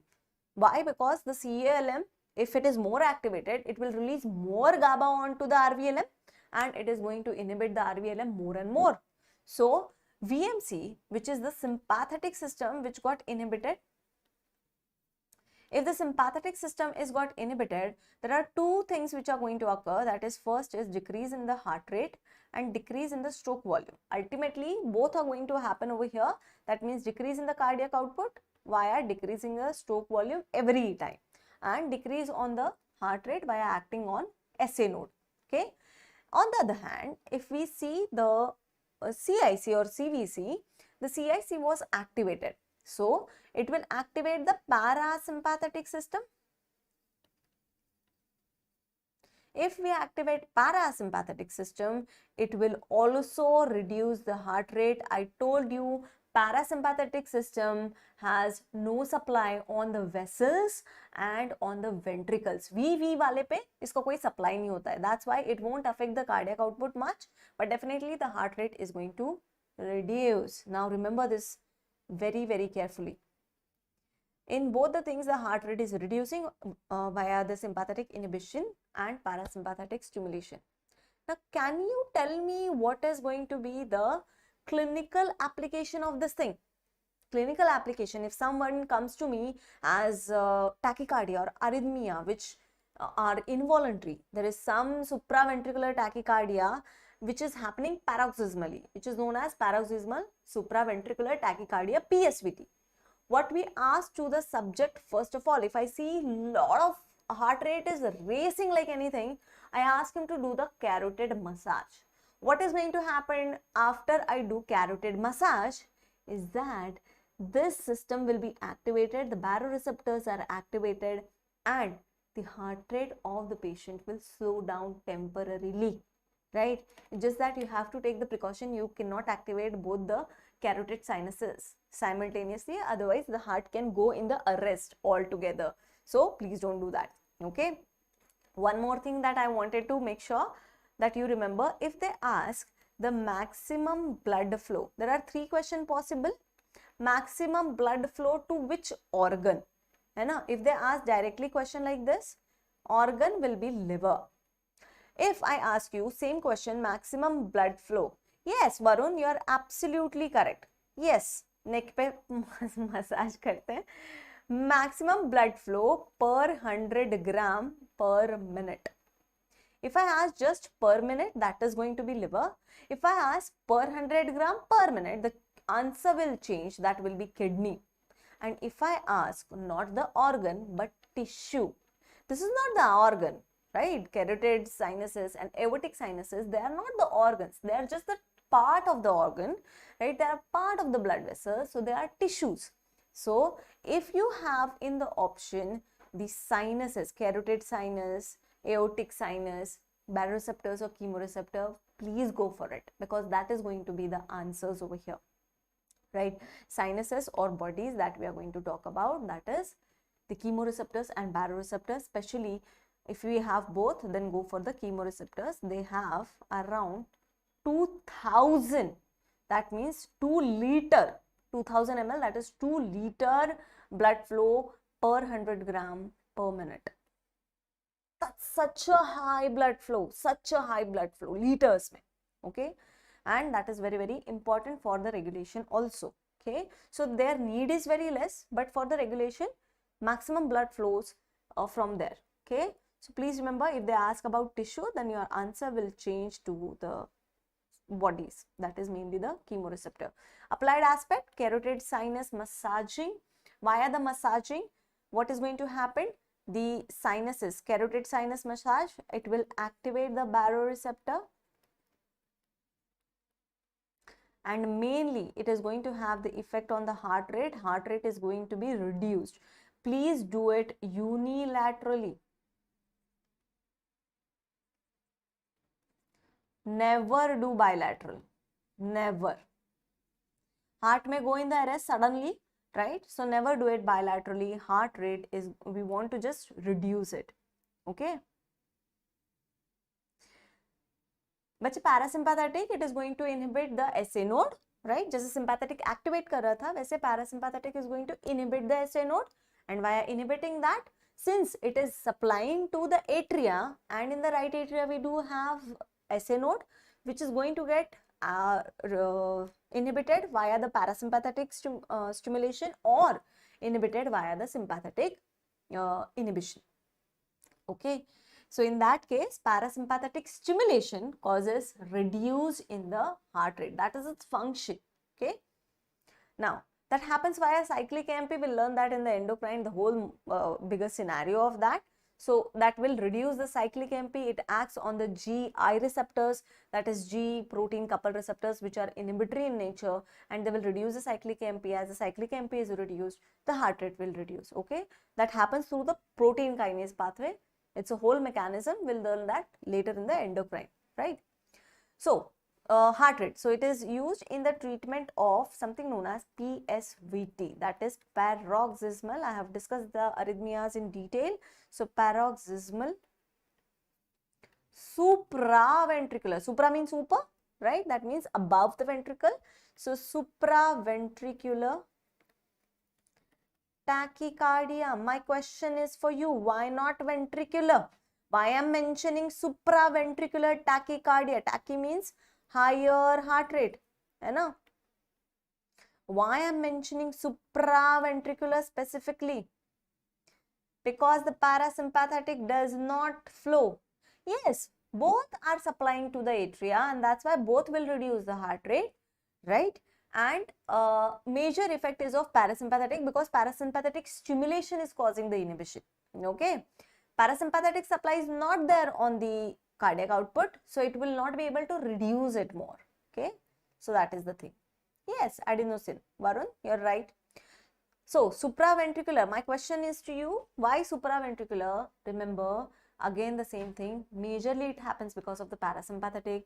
Parasympathetic does not go towards the ventricle. So if there is any abnormal stimulus is there or ectopic pacemaker is there in the ventricle, we won't be able to reduce it to that level as if it is supraventricular tachycardia. Okay, we have discussed that in the ECG. I won't be going in the detail of it.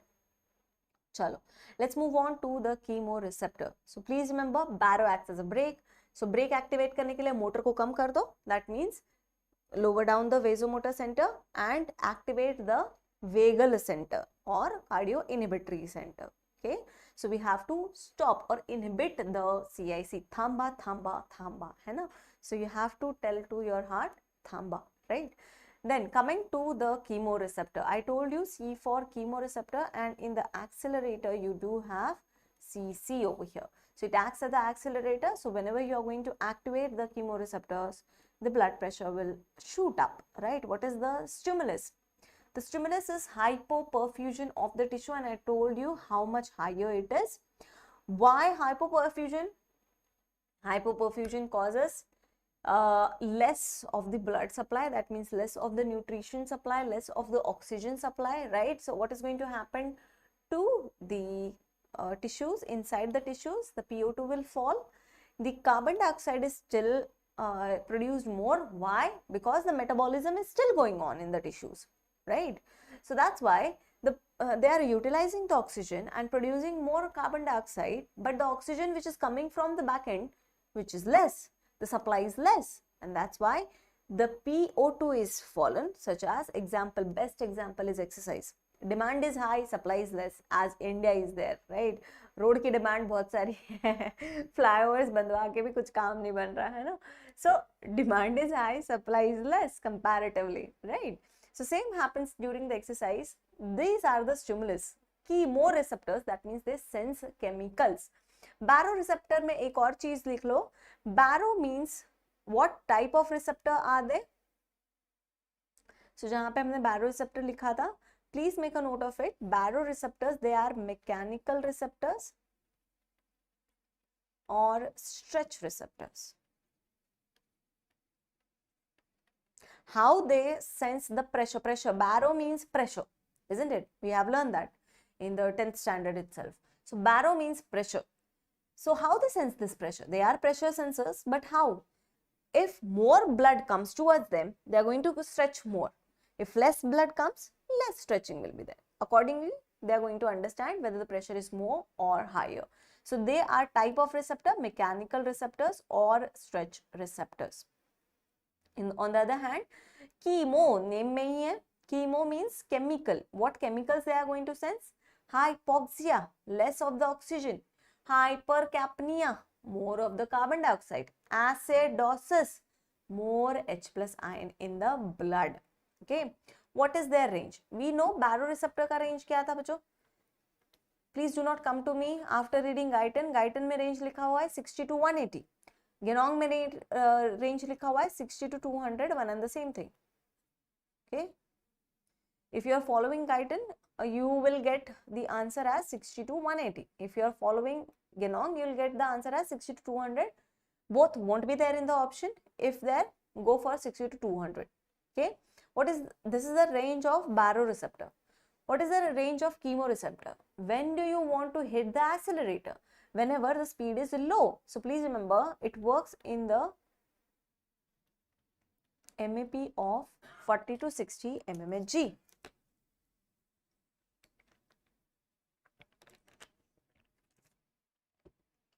to 60 mmHg, right? In that, the mean pressure is falling very towards the lower value. We have to put the accelerator, otherwise the perfusion will stop. Okay, and the vicious cycle will go on. What are the sites? Please make a note of it. It is not the baro, so that's why B is not there. So now we can use the bodies, that is same, carotid and aortic But over here, we are going to write bodies. In gym, there is no body, it's body banate hain, right? So it's very funny how they pronounce it, but anyways, it's not my job. Maximum blood flow in the tissues, it's 2 liters or 200 ml per 100 gram per minute, which is very, very, very, very high, okay? So 2 liters per minute is going to go to the chemoreceptors, and that's why they are able to sense even the slightest change in the PO2, PCO2 and all different kind of changes, right? So this is the case scenario which is going to happen. Chemo means chemicals, isn't it? So can you give me the summary of it? How we can write the summary? First of all, बैरो की summary लिख लेते हैं, and then chemo की summary भी साथ साथ में लिख लेते हैं. So what should happen? Let's say if the BP is high, what you want to activate and in what range you want to activate and what you want to do. If the BP is high, your body wants to reduce the BP back to normal. How you are going to bring it back to normal, you guys will tell me. And if you want to increase the BP whenever it is low, you are going to increase the BP back to normal, isn't it? That is the homeostasis. This is normal, bacho. This means normal. How you want to bring the homeostasis in the blood? When the blood pressure is higher, how much higher? The range should be 60 to 200 mmHg. And which pressure we are talking about? We are talking about MAP, that is mean arterial pressure, isn't it?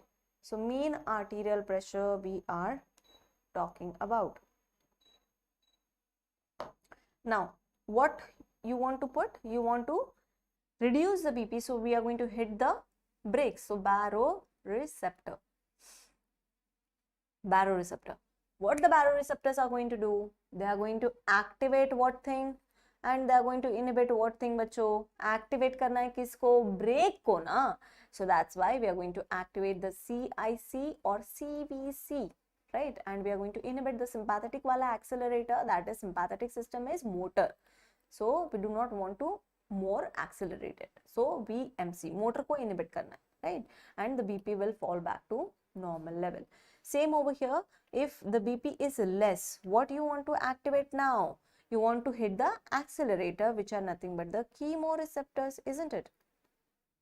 And what is the range of chemoreceptor in which they work? It is 40 to 60 mmHg.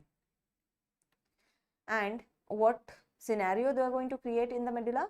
They are going to inhibit the CIC or CVC and they are going to activate the motor, that is vasomotor center.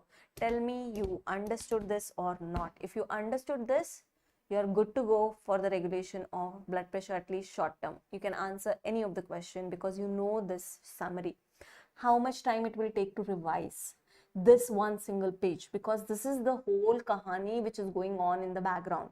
So if you just see this page, you're halfway through the regulation of blood pressure because you understood everything, right?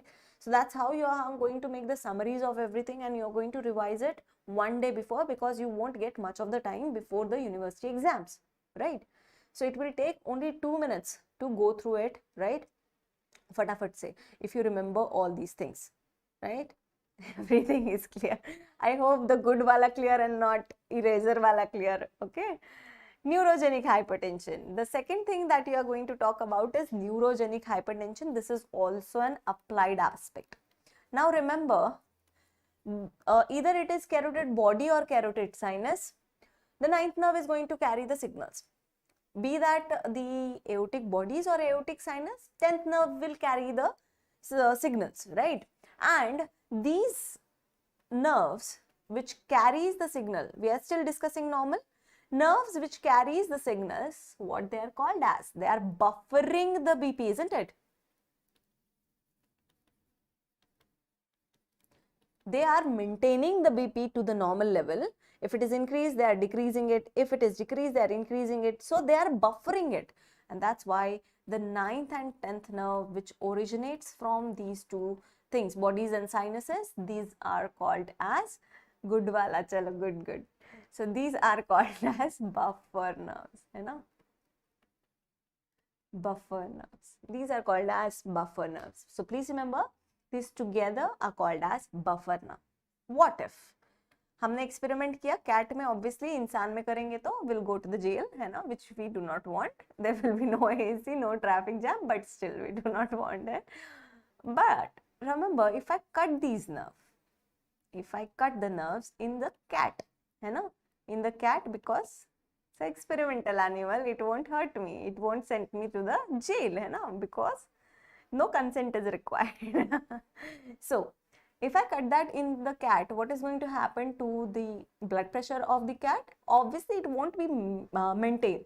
And what I told you, usually let's say I maintain the normal volume of the blood in the cat's blood vessel, then normally who is tonically active? Tonically जहाँ पे भी medicine में word आएगा, that means it is saying always, almost always, unless and until there is special scenario. So always tonically active is your baroreceptors. The brakes are required more than the accelerator, है ना. Accelerator से chances of accidents are higher. जैसे मेरे भाई ने तुड़वा लिया अपना clavicle हाल फिलहाल में, it's like 1 week before, but never happened with my sister. So she's tonically active, right? So baroreceptors. So please remember, baroreceptor won't be able to act even in the normal BP. So what is going to happen? So no activation of baroreceptor. I hope my brother sees this and yes, calls me after that too. So no activation of baroreceptor. What will happen to the BP? No activation of baroreceptor. That means no brakes. No brakes means clavicle is going to fracture for sure. So no brakes, that means the BP will shoot up very, very high level, right? And if the BP shoots up, we call it as hypertension. Is it because of something else or cutting down the nerve? It is because of the cuttings of the nerve. If we cut the nerves, we have cut down the nerves, and that's why it is the neurogenic. The genesis is because of the cutting of the nerve. If the nerves are impaired, there is neuropathy, or we have cut the nerves of the cat, there won't be regulation of the blood pressure, right? Yes, so he has done that experimentally and virtually also, and in the reality also, right? So neurogenic hypertension, that's why the nerve has been cut, and that's why it is called as neurogenic, because the genesis, the origin is the nerves. Okay, so you can write that applied also. I trust you, the second years who hasn't learned from us, they do not know it, because I know in the government colleges how they teach you and how much you remember out of it, right? I guarantee you 90% of the student, why 90, 95, 98% of the student do not write this in the exam. 1 or 2 students only, they can know this and they'll write it. But you know this now, and make your examiner happy via writing such amazing things, right? And that's what our aim is, है ना? Short में सारी बातें कर ले. Now rather than going in the complicated diagram, see over here how the chemoreceptors work. Chemoreceptor, they cause tachycardia.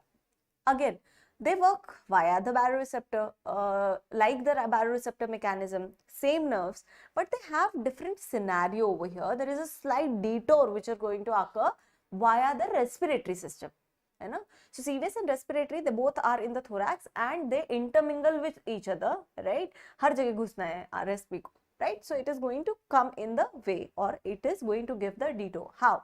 See over here, the peripheral chemoreceptors, once they activated, what they do, they not only changes the CVS system, but they will increase the ventilation also. Why? Because we need more oxygen. We have to excrete more carbon dioxide out, and with the help of that, the acidic levels, that means H plus ions, will be balanced automatically, right? So for that, it increases the ventilation because the CO2 is the main stimulus for it. So that the PaCO2 will come down and the lung will stretch more because we have increased the ventilation. So now the depth of the inspiration will also increase. whenever the alveoli wall are going to stretch, what is going to happen? Once the alveoli are going to stretch, they will inhibit the vagal control center, that is nothing but the dorsal nucleus, right? That means they are inhibiting the parasympathetic system, right?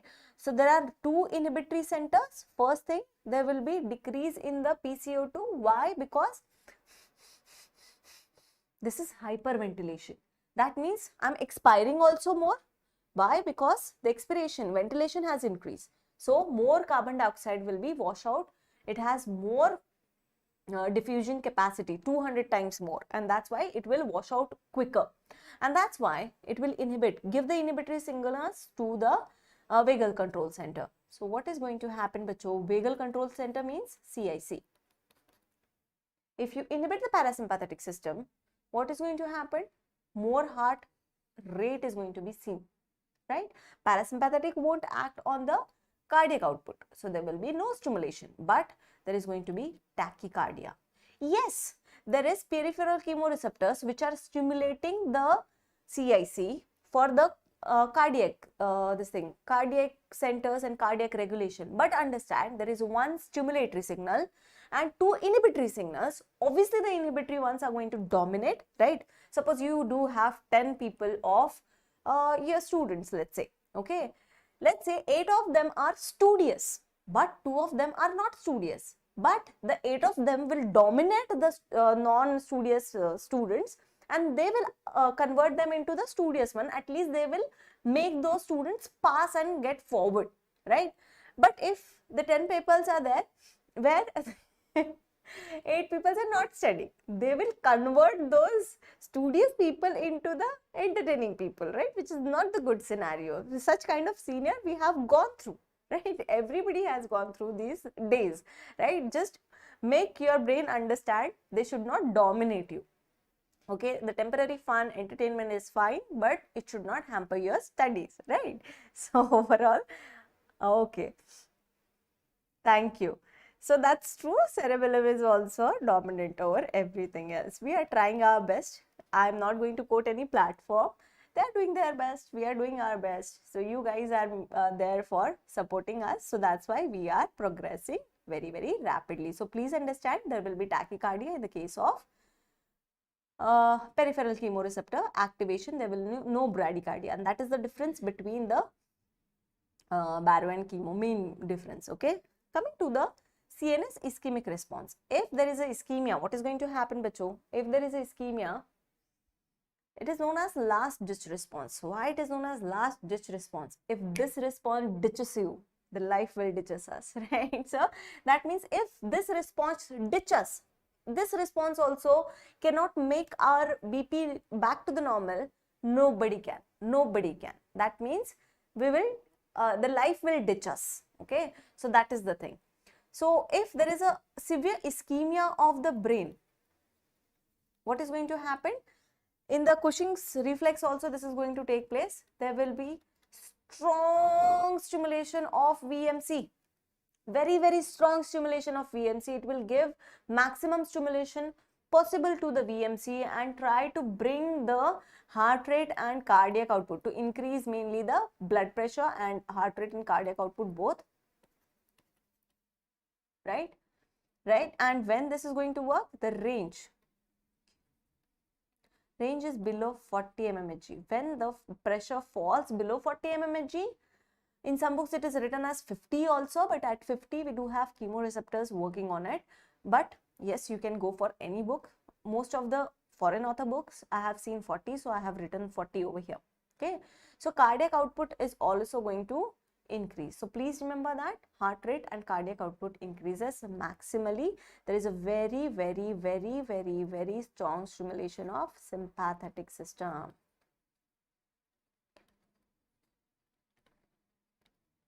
Right? Sympathetic system will be very, very high, and the brain tries to regain the blood via increasing the BP, that is the blood pressure also, so that more blood will come towards the brain, right? And the patient won't go in the coma. If this doesn't work, then nothing can work, and this is That's why it is known as last line of control. Last line of control means last reserve, without any external factors. That means without any drug. If we want to just try to maintain the homeostasis, this is the last response which should work.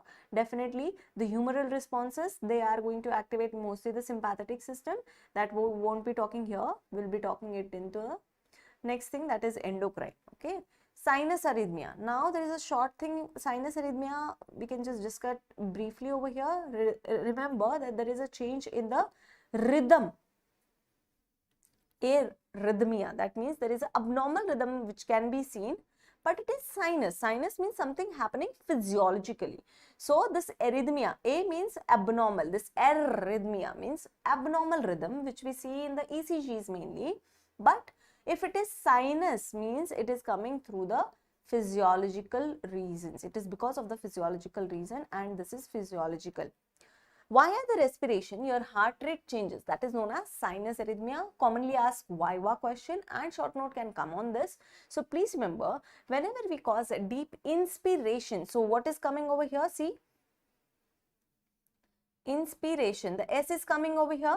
So please remember, S for inspiration, S for suction pressure, and this is expiration. So how you can remember? Just turn that X like this, tilt that X, this will be positive pressure, right? And S for suction pressure. Suction pressure act as a negative intrathoracic pressure.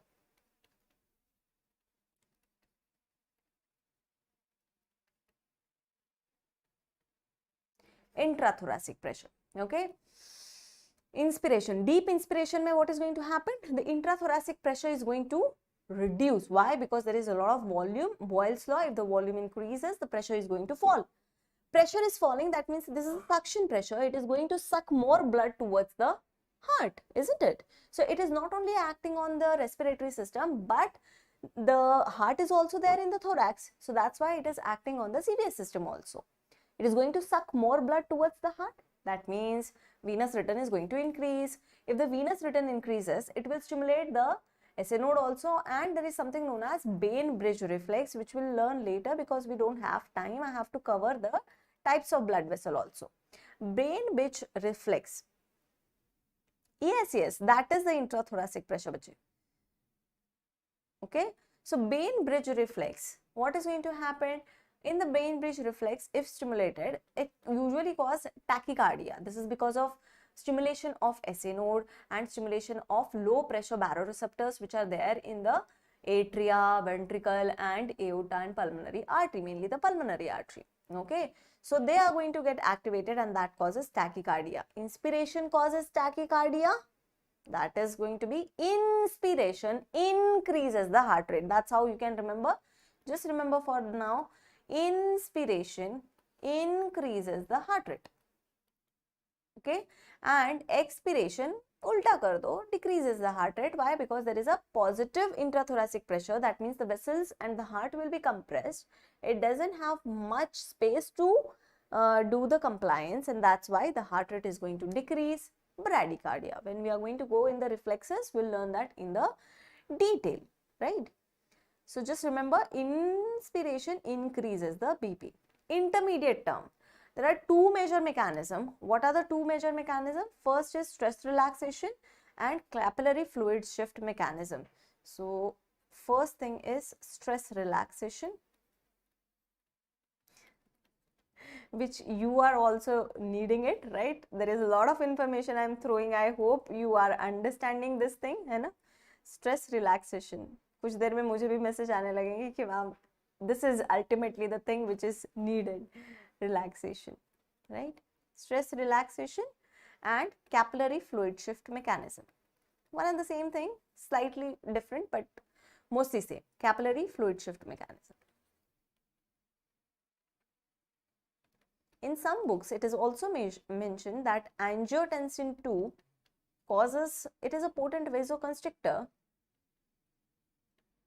mediated vasoconstriction. Angiotensin II mediated vasoconstriction is also coming in some books. It is written in the intermediate, so I have mentioned it over here. Okay, now see over here, stress relaxation. Stress, किससे आएगा stress blood को? blood vessels will be stressed via more blood, right? So suppose this was the vessel, and if you have more blood, there will be more stress in the vessel, right? Vessel ko bhi stress hota hai. So what is going to happen there? Whenever this much more stress is there, just try to relax, hai na? That's what we ask you to do. Deep breathe in, breathe out, right? So we have given the same advice to the vessel also. The nature has given it. So what it is going to do, when there is a more blood, it will relax, right? Relax means it will dilate. When the BP is higher, the vessel will dilate. So this is known as vasodilation. The dilation of the vessel occur. So that's why the pressure can be dissipated a bit and the BP comes down to the lower side. The BP will come down to the normal level because of the vasodilation. Why? Because there is accommodation of the blood which is going to occur, and the blood is going to dissipate some energy. Lumen is larger, so the total peripheral resistance will fall. And what is the formula for BP, bacho? The formula for BP is cardiac output into TPR, right? That is cardiac output, and TPR is total peripheral resistance. If you are decreasing total peripheral resistance, obviously the BP will also fall. Okay, so that is the reason over here. Main reason is because of the decrease in the TPR via vasodilation, this is going to occur. What do you mean by capillary fluid shift mechanism, bacho? Now, there is another thing I can do. If there is a lot of blood, what I can do, not only with the TPR decrement, but also there are cells which are known as endothelial cells inside the vessels, isn't it? So suppose these are the endothelial cells. As soon as there is more stress, vasodilation will take place, that we know. Now that vasodilation will also increase the gap between two endothelial cells. So what will be changing? Mainly through the capillaries, because they do not have tunica media, that is smooth muscle is not there. So there will be increase in the capillary permeability. More stress, capillary permeability increases, so some fluid will shift into the interstitium, and that's why it is known as, I have forgotten here to write shift, please make a note of it, capillary fluid shift mechanism. Capillary fluid shift mechanism, the fluid is going to shift into the interstitium when the pressure is higher. Surrounding it, there will be interstitial fluid, right? Not much, but some of the fluid will leak into it. And temporarily, the volume inside the blood vessel will be low.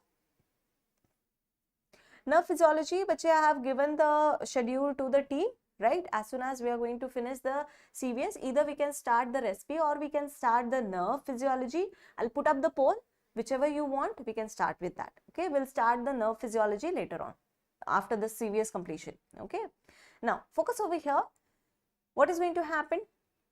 Less volume is there, right? If there is less volume, what will happen? Obviously, the blood pressure will decrease. The blood pressure will decrease because less will be the venous return, less will be the cardiac output. The major change over here that is going to occur is in the cardiac output. Why decreasing the cardiac output? Less will be the blood pressure, less will be the pushing pressure, and that means less will be the venous return because there is less volume of the blood available because shift of the fluid occur in the interstitium. If the fluid is less, suppose someone had hemorrhage, right? In the hemorrhage, what is going to happen? Hemorrhage means loss of blood. Somebody had the accident such as my brother, right, and lost a lot of blood. So what is going to happen? He is still surviving, you know. So how he is surviving? Because thanks to this capillary fluid shift mechanism. What happened because of that? Some of his interstitial fluid came into the, because there was less fluid, you know. For second scenario I'm talking about, less fluid or less volume of blood available.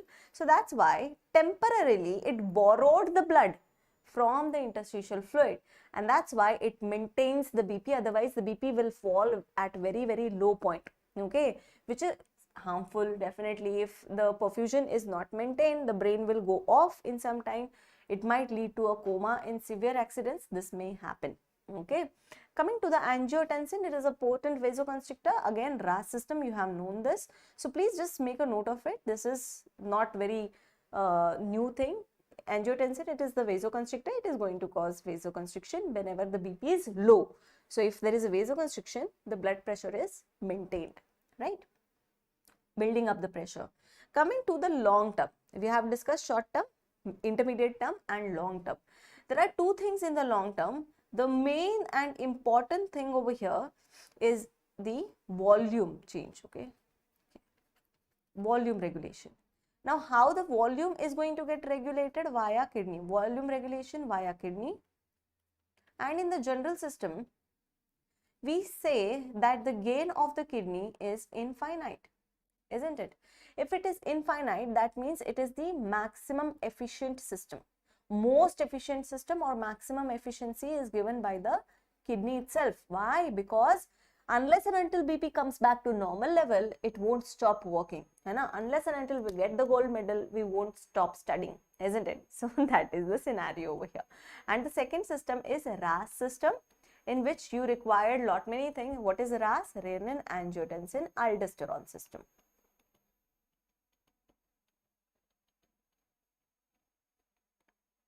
Renin, angiotensin, aldosterone system. AG is angiotensin.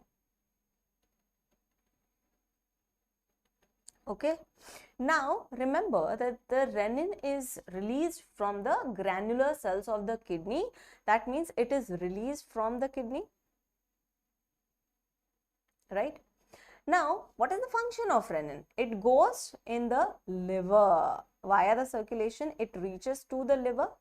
Liver generate protein. What is the protein which is released? Angiotensinogen. Angiotensinogen will be released, right? This angiotensinogen is ogen. जहाँ पे भी ogen आता है, that is inactive बच्चों. So it is inactive. We have to make it activated. So we need the help of third organ. So can you see for just the maintenance of the BP, how many organs are working, right? So try to calm down as I did today. Okay, in the panic situation, right? Till 5:50 also I was driving. 5:55 rather I was driving, but no issues.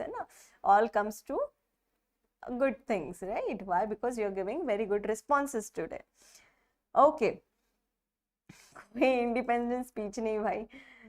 चलो next, lungs में क्या होता है? There is something known as ACE, angiotensin converting enzyme.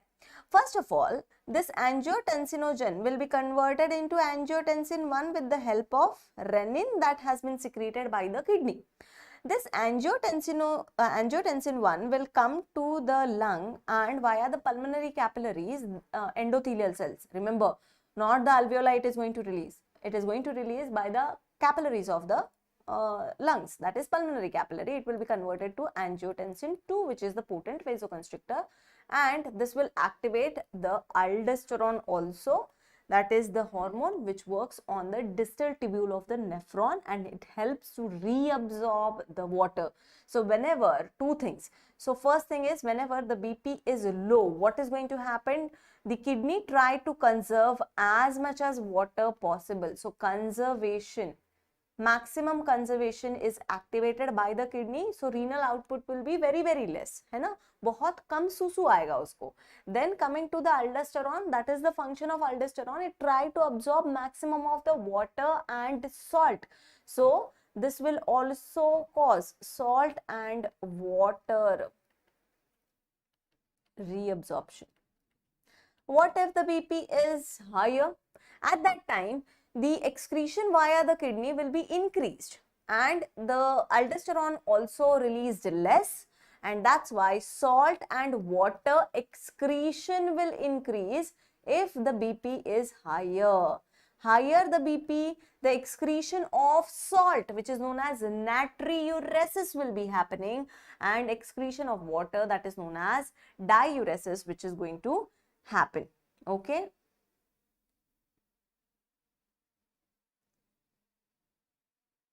Okay, I'll try to do that, but there is less time. We are planning to do that. Don't worry, Allah Dita, we'll try to do that. Okay, just keep on motivating me via your replies, I'll do that. Okay, chalo आओ यहाँ पे पढ़ो पहले. Renin angiotensin 2, what is going to happen? Renal perfusion will be decreased, this renin will be secreted, angiotensin 2, you have seen this, aldosterone ka function, sodium and water reabsorption. I told you the sodium is the crush of water, wherever sodium goes water follows, है ना, boyfriend girlfriend वाले बात है ना. So let's move on, that we learn in the general physiology usually, है ना.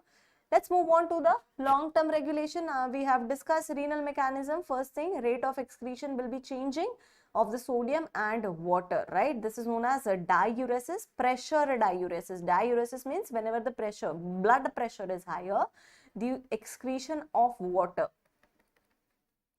is known as a diuresis. Na for sodium, uresis means in the urine, so excretion of the sodium mainly is known as natriuresis. Range yaad rakhna, same as the baroreceptors because it is in the increase in the pressure. So 60 to 200 mmHg. Just remember the range over here. Now output curve, very very important. 99% of the students do not know about this. So please remember this. This is a renal output curve. As they say, kidney ka output dekh rahe, we are just seeing the output. That means basically we are checking the uresis, the excretion. And we have discussed this. As the pressure is going to increase, both the natriuresis and diuresis is going to increase. Please, it is the easiest graph possible. Pressure, natriuresis and diuresis. If you remember these two terminologies, this graph is nothing. You just have to show the graph. You can see over here, 60 में it is going to start. But remember, 60 to 120, it is rising very slowly. But as soon as the mean arterial pressure crosses 120, you can see there is a very steep rise because more and more natriuresis and diuresis which is taking place over here, right? So please remember, just draw it, don't draw it linear relationship. It is not linear, it is a curve, and that's why we call it as renal output curve, right? Draw karo ye diagram, pakka guaranteed you are going to get 1 or 2 extra marks than other students. Nobody, 99% students do not draw this graph, which is holds importance, right? So important है ये, ऐसा draw करो है ना, ऐसा लिखो paper कि 4 लोग 4 marks ज़्यादा दे दे, right? So let's move on without wasting too much time. So this is diagram. People get scared. There is nothing to scare. Just see over here.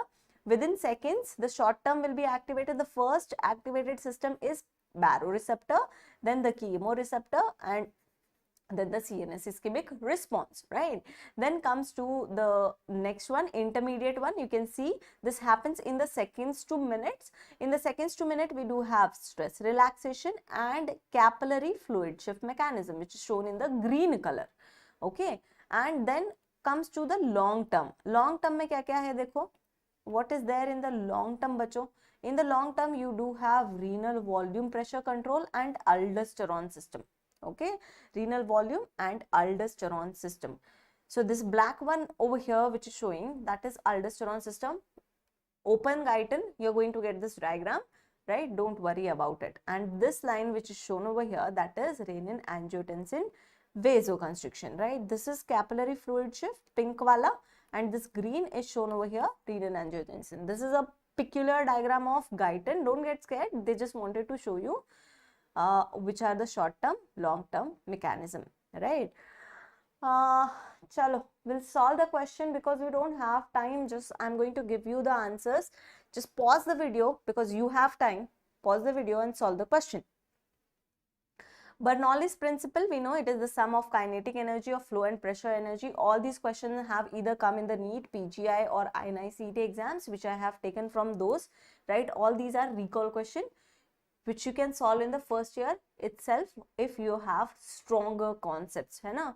So it is not related to the cochlea, that is hearing wala sense, proportionate to the intensity, that is Weber's, that is also not there, and Frank-Starling, which we are going to discuss later, right? So this is option A is the answer over here. You can give the answer of this. Which of the following correct regarding mean blood pressure? चलो बताओ इसका answer बताओ बच्चों. Mean blood pressure, we have discussed this. Mean blood pressure. I'm waiting for the answers. Second का answer बताओ क्या है. Suppose this is a question number second, you will tell me the answers. Third का answer बताओ क्या है. raised and lower during the course of a day blood flow through the brain के blood flow को क्या होगा. अगर pressure बढ़ रहा है तो वो भी बढ़ेगा, या प्रेशर बढ़ रहा है तो वो कम होगा, या कांस्टेंट रहेगा, ज्यादा चेंज नहीं होगा, या बहुत ज्यादा फ्लक्चुएट करेगा. चारों में से आंसर्स देने हैं. What is the answer of your question. Suppose करो ये दिस इज थर्ड है ना. So give the answer guys. Are you alive till now after this many information? I hope you are. चलो बताओ आंसर बताओ बच्चों, फटाफट बताओ. Occlusion of common carotid artery, अगर आर्टरी ऑक्लूड करेंगे तो क्या होगा. साइनसेस पे ब्लड फ्लो नहीं जाएगा. They are talking about common carotid artery. जो साइनस होता है that is present in the external carotid artery. So suppose this is common carotid artery, this is internal, and this is external carotid. So if we block it over here, the blood supply won't go there. If hypoperfusion, it seems or it assumes that the blood pressure is low, and that's why it increases heart rate and BP both. Aaron Solanki, Solanki बच्चे दो तो मैंने लिख दिया था. Answer बताओ ABCD में. ऐसे तो लिखोगे तो मुझे पता क्या चलेगा क्या है. आंसर दो ABCD. ओके. विनीत कमलेश हम बात कभी और करेंगे है ना. It's a big question. I want you to understand that अगर किसी ने साइनस नर्व काट दिया 85 पे और किसी ने काटा 55 पे तो क्या होगा. 85 is the range where the baroreceptor should work, but आपने नर्व काट दी तो बैरोरिसेप्टर के कोई सिग्नल नहीं जाएंगे ब्रेन तक, तो इसका वाला बीपी बड़ा होगा. इसके वाले एनिमल का बीपी किसका है ये. विनीत का. विनीत का भी जो भी एनिमल होगा on which he is experimenting, the BP will shoot up. अगर साइनस नर्व काटी आपने, जब mean BP let's say cat का या डॉग का, जिस पे भी वो एक्सपेरिमेंट कर रहे हैं, डॉग्स पे एक्सपेरिमेंट कर रहे हैं राइट. आपने कट करी नर्व, कमलेश ने, नॉट आपने, कमलेश ने नर्व कट करी का whenever the BP was 55 mmHg. Whenever the BP was 55 mmHg, people are messaging me. I don't know what I have done. But anyways, chalo. We'll finish the class in some time. Just we'll discuss shortly. Okay, increase the BP, right? So what is happening over here? The chemoreceptor should be activated, which increases the BP normally, but it won't be able to happen because the nerve is cut, right? The chemoreceptor won't be able to activate, so the BP will decrease. So Vineet के dog का BP हमें बढ़ा हुआ मिलेगा and Kamlesh का dog का BP कम हुआ मिलेगा. That is the answer over here. It's solely based on the baroreceptors should have been activated or chemoreceptor should have been activated, which will not be able to activate because we cut the nerve. आराम से screenshot ले लो, समझो इस चीज को, because I don't have much of the time, so I'm rushing through it and I'm waiting for the answer. Okay, chalo. So nothing is impossible. The word itself says I am possible. Okay, so with this concept we are going to move on. Okay, चलो तो पहले मैं answers बता देती हूँ आपको. I'll tell you the answers. So इसका answer you guys are correct. So this is the answer. SBP 2 third DBP. That is, it should be like this: SBP plus 2 DBP upon 3. Okay, 2/3 DBP or 1/3 SBP, one and the same thing. Okay, you are correct, Solanki.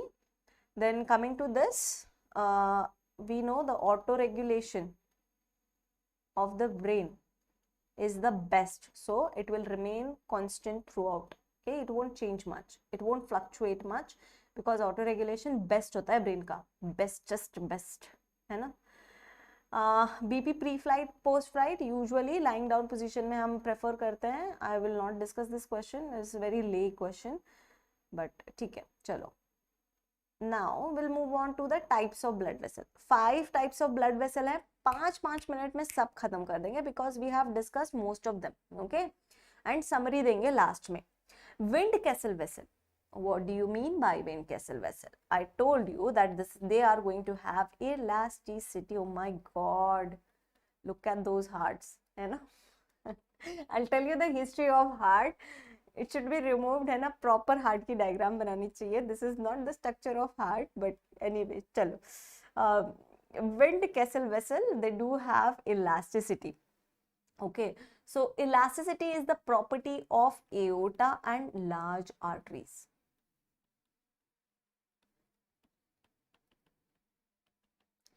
Elasticity matlab kya? Good elasticity. That means they have both good compliance also. That means stretchability also. And guys, I'm going to be quicker as compared to the BP one, but you will understand. Okay, and good recoil also. यहाँ पे ध्यान दो पूरा पूरा. Just last 15 minutes concentration I want is 200%.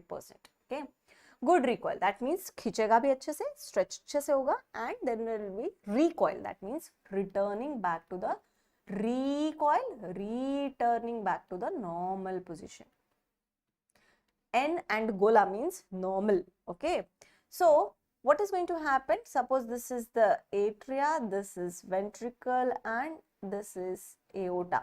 Okay, so during systole, what is going to happen? It is going to stretch a bit, stretch like this, है ना, during systole. But during diastole, there will be no flow from the ventricle. Ventricle खुद ही relax कर रहा है, it's chilling out, right? So at the end of this, what is going to happen? It will chill out, right? And then whatever, so suppose this was the condition of the aorta which was stretched already, it will come back to the normal position. Why? Because the valve over here are going to close. So the aortic valve will be closed. So this is the valve. So that's why the returning back phenomena is seen over here. That means during the diastole, there is no one to put the pressure on the aorta, and that's why what is going to happen, bacho? Definitely the aorta will recoil back, and that is the reason it gives the diastolic blood pressure. Now, INI-CET में recently, this is a question of 2023, June-July batch में जो भी INI-CET हुआ था, they have asked that in which of the following the Windkessel effect is seen. Please remember aorta and larger arteries. That means radial artery, renal artery, brachial artery. But as you go to the peripheries, this is going to reduce. So aorta is going to have maximum Windkessel effect. Why? Because they are having more elastin protein. As you go towards periphery, it is going to reduce. Okay. So accordingly, you have to see which is the peripheral most. So it won't be seen there. At old age or aortic stenosis, the elasticity is going to decrease, and that's why the Windkessel effect is also decrease.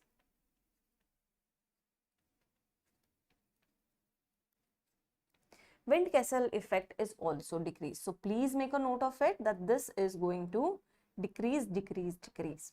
Okay.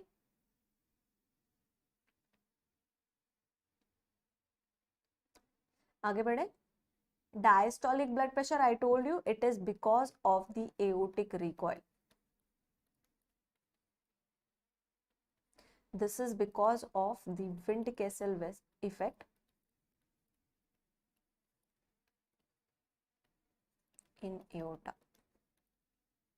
So this is the applied of it. Applied scenario of Windkessel effect.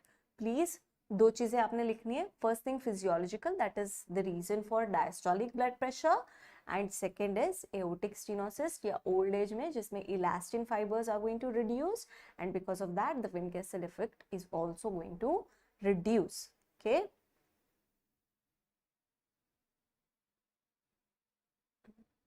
Okay, what ठीक हो जाए? क्या ठीक हो जाए बच्चे? Shubham? Capacitance vessel.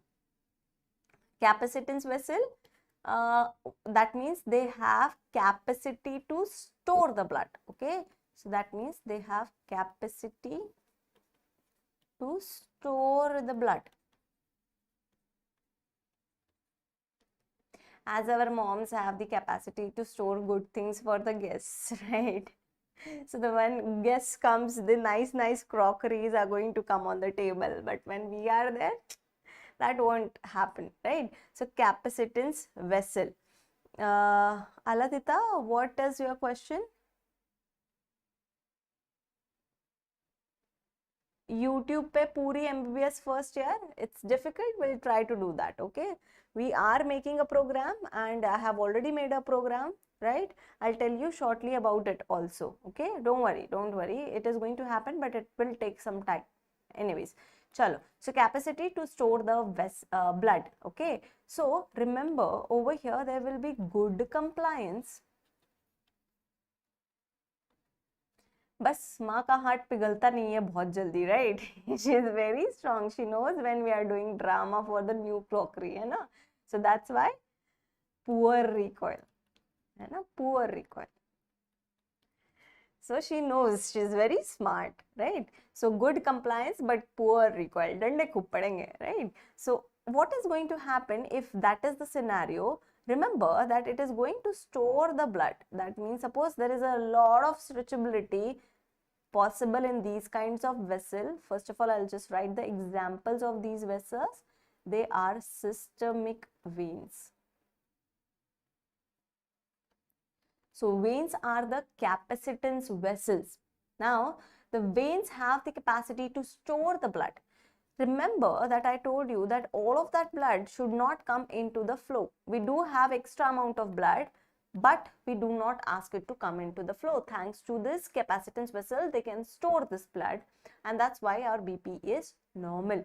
But understand, if there is a condition such as hemorrhage again, or volume loss via dehydration, any volume loss condition, what is going to happen in all these such conditions? There will be blood volume loss. And when there is a volume loss, we should have more volume. Why? Because otherwise the BP will fall. If the BP will fall, what is going to happen? There is less perfusion to the brain, heart, kidneys, which are the vital organs. Okay, so that's why, because vasoconstriction, please make a note, it's a vasoconstriction and not vasoconstriction, bacho. Vasoconstriction will take place if you constrict the vessel. What is going to happen is that whatever stored blood was there, that is going to come into the flow now, right? Whenever there is hemorrhage like condition, this will come into the flow. And that's why vasoconstriction के वजह से whatever stored blood is going to be there, stored blood come into flow,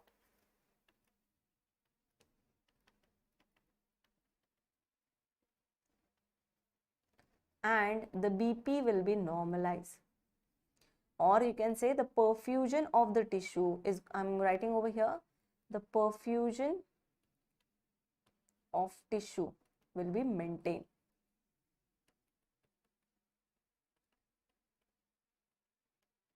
Okay, so the perfusion of the tissue will be maintained because of this vasoconstriction. Please remember, vasoconstriction is very, very, very important in this such kind of cases such as volume loss, right? And who are the capacitance vessel? Mainly systemic veins, right? Let's move on to the next thing, that is going to be our exchange vessel. नाम से क्या पता चल रहा है बच्चों? They are for the exchange of the things. And who are better for the exchange? Who has very thin wall, है ना? So क्या speciality है इनकी? What is the feature which helps us?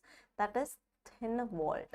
And I told you that the capillaries, they are single squamous epithelial cell. Endothelium is made up of simple squamous epithelial. So there is a single layer of endothelium,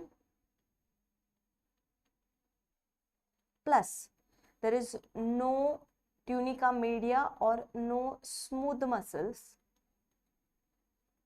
right? There are billions and billions capillaries attached in the parallel manner, and that's why they are the best exchange vessel, because whatever is required to the tissue, that should get transfused outside or diffused outside, such as gases, gas exchange, nutrient exchange, ATP exchange, whatever it is.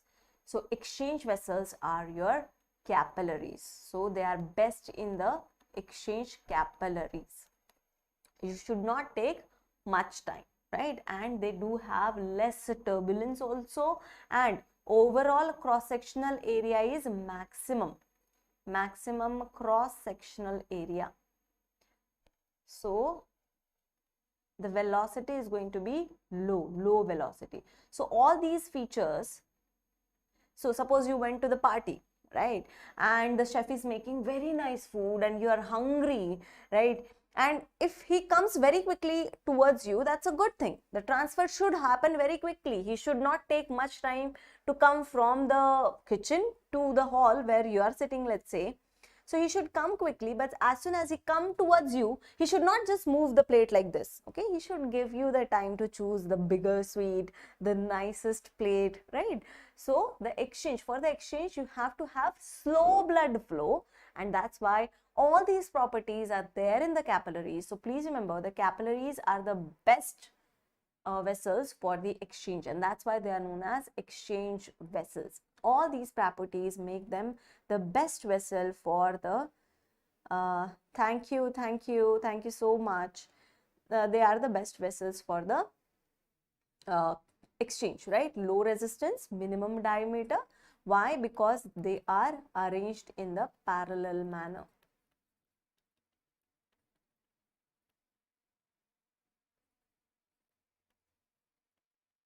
Arranged in the parallel, and we know if this is, let's say,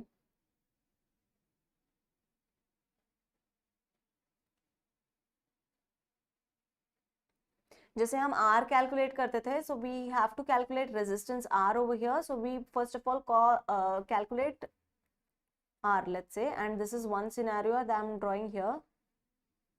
Suppose this is series manner, this is 2 2 2, right? Resistance of 2 ohm, let's say. Okay, so if I have to calculate in the series manner, if I have to calculate the resistance, the total resistance, that will be R1 plus R2 plus R3, isn't it? So it will be 2 2 2, that is going to be 6. 2 plus 2 plus 2, 6. But if I have to calculate the resistance in the parallel manner, what is going to happen? I have to calculate 1 by R, and then I'm going to calculate R dash, right? So it will be 1 upon 2 plus 1 upon 2 plus 1 upon 2. That is going to be 3 by 2, right? And whenever I'm going to calculate R dash, that is 1 by R. It is not R. Understand that. So R dash, if I have to calculate, I have to do it reverse, right? 2 by 3. If you calculate this 2 by 3, it will come somewhere around 0.6666, something like that. Okay. So that is going to be the case. But if I add one more resistance, now what is going to happen? Over here, if I add in the series one more resistance, that will become 8. I know.